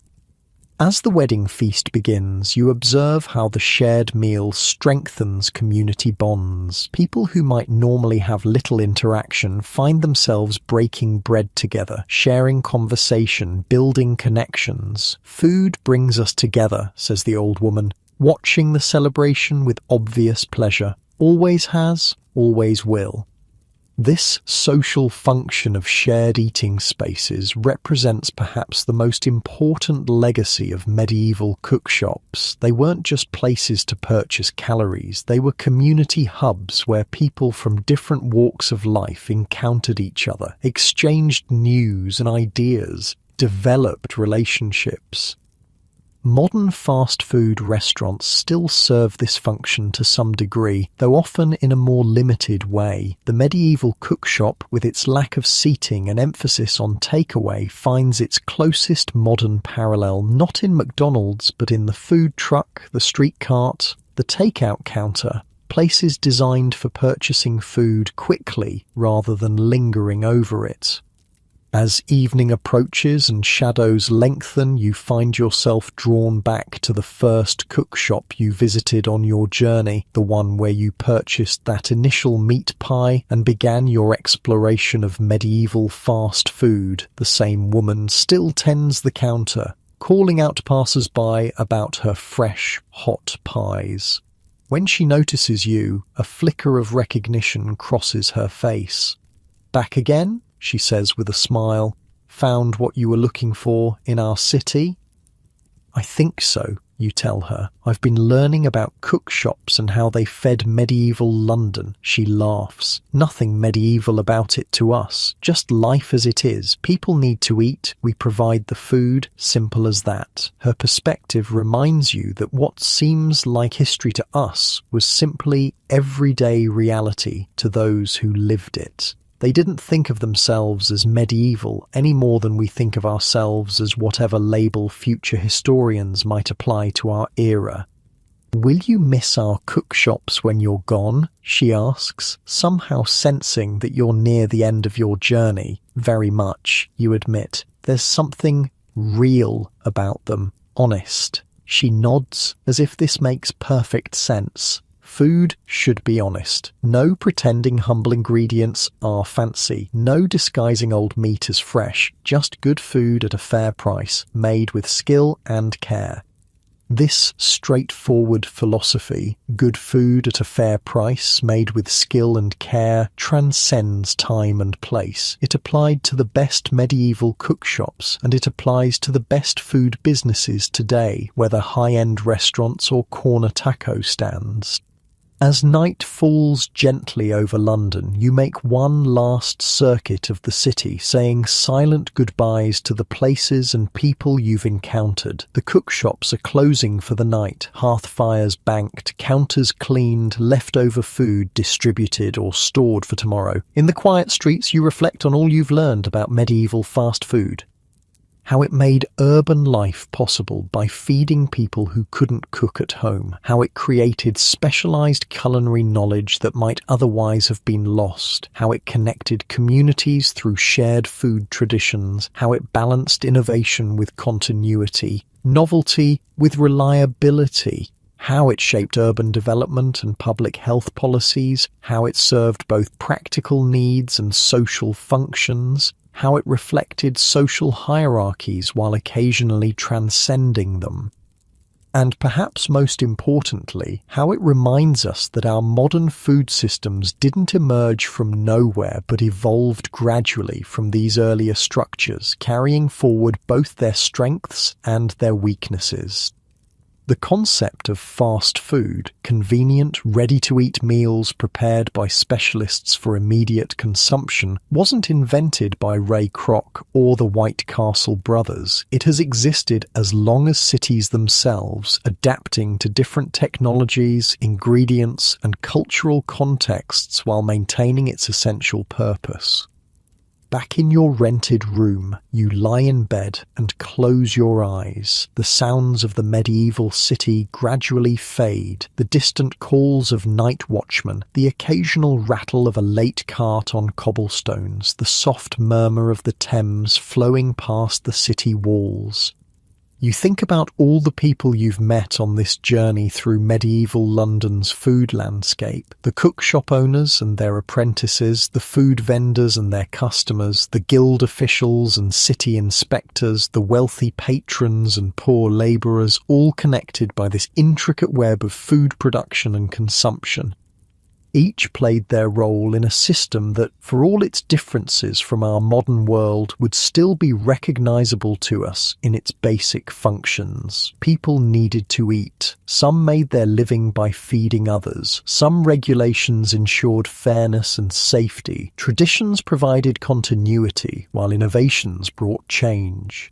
And at the centre of it all was the humble meat pie, ancestor of every fast food item that would follow, from hamburgers to pizza to tacos, portable, affordable, satisfying, requiring specialised knowledge to produce but no special knowledge to consume. The medieval cookshops have long since vanished, their wooden counters rotted away, their hearth fires cold for centuries, but their legacy lives on in every street corner where food is sold ready to eat, in every health regulation that protects consumers, in every culinary technique passed down through generations of cooks, in every social connection formed over a shared meal. As you drift towards sleep, you carry with you a new appreciation for this overlooked aspect of medieval life, not the grand cathedrals or royal palaces that dominate our imagination of the period, but the simple, vital institutions that fed ordinary people day after day, sustaining the life of the city through their honest labour. And perhaps the next time you grab a quick meal from a modern fast food establishment, you'll remember their medieval predecessors, the cooks who rose before dawn to light their fires, the customers who lined up for their daily bread, the complex social ecosystem that evolved around the basic human need for convenient, affordable food. In that remembrance lies a connection across centuries, a recognition that for all that separates us from medieval people, we share with them the fundamental experiences of hunger and satisfaction, of commerce and community, of the simple pleasure of a hot meal on a cold day. Your breathing slows, your thoughts grow quiet, and you slip gently into dreams of saffron-tinted pastry and the calls of long-ago vendors offering their wares in the streets of medieval London.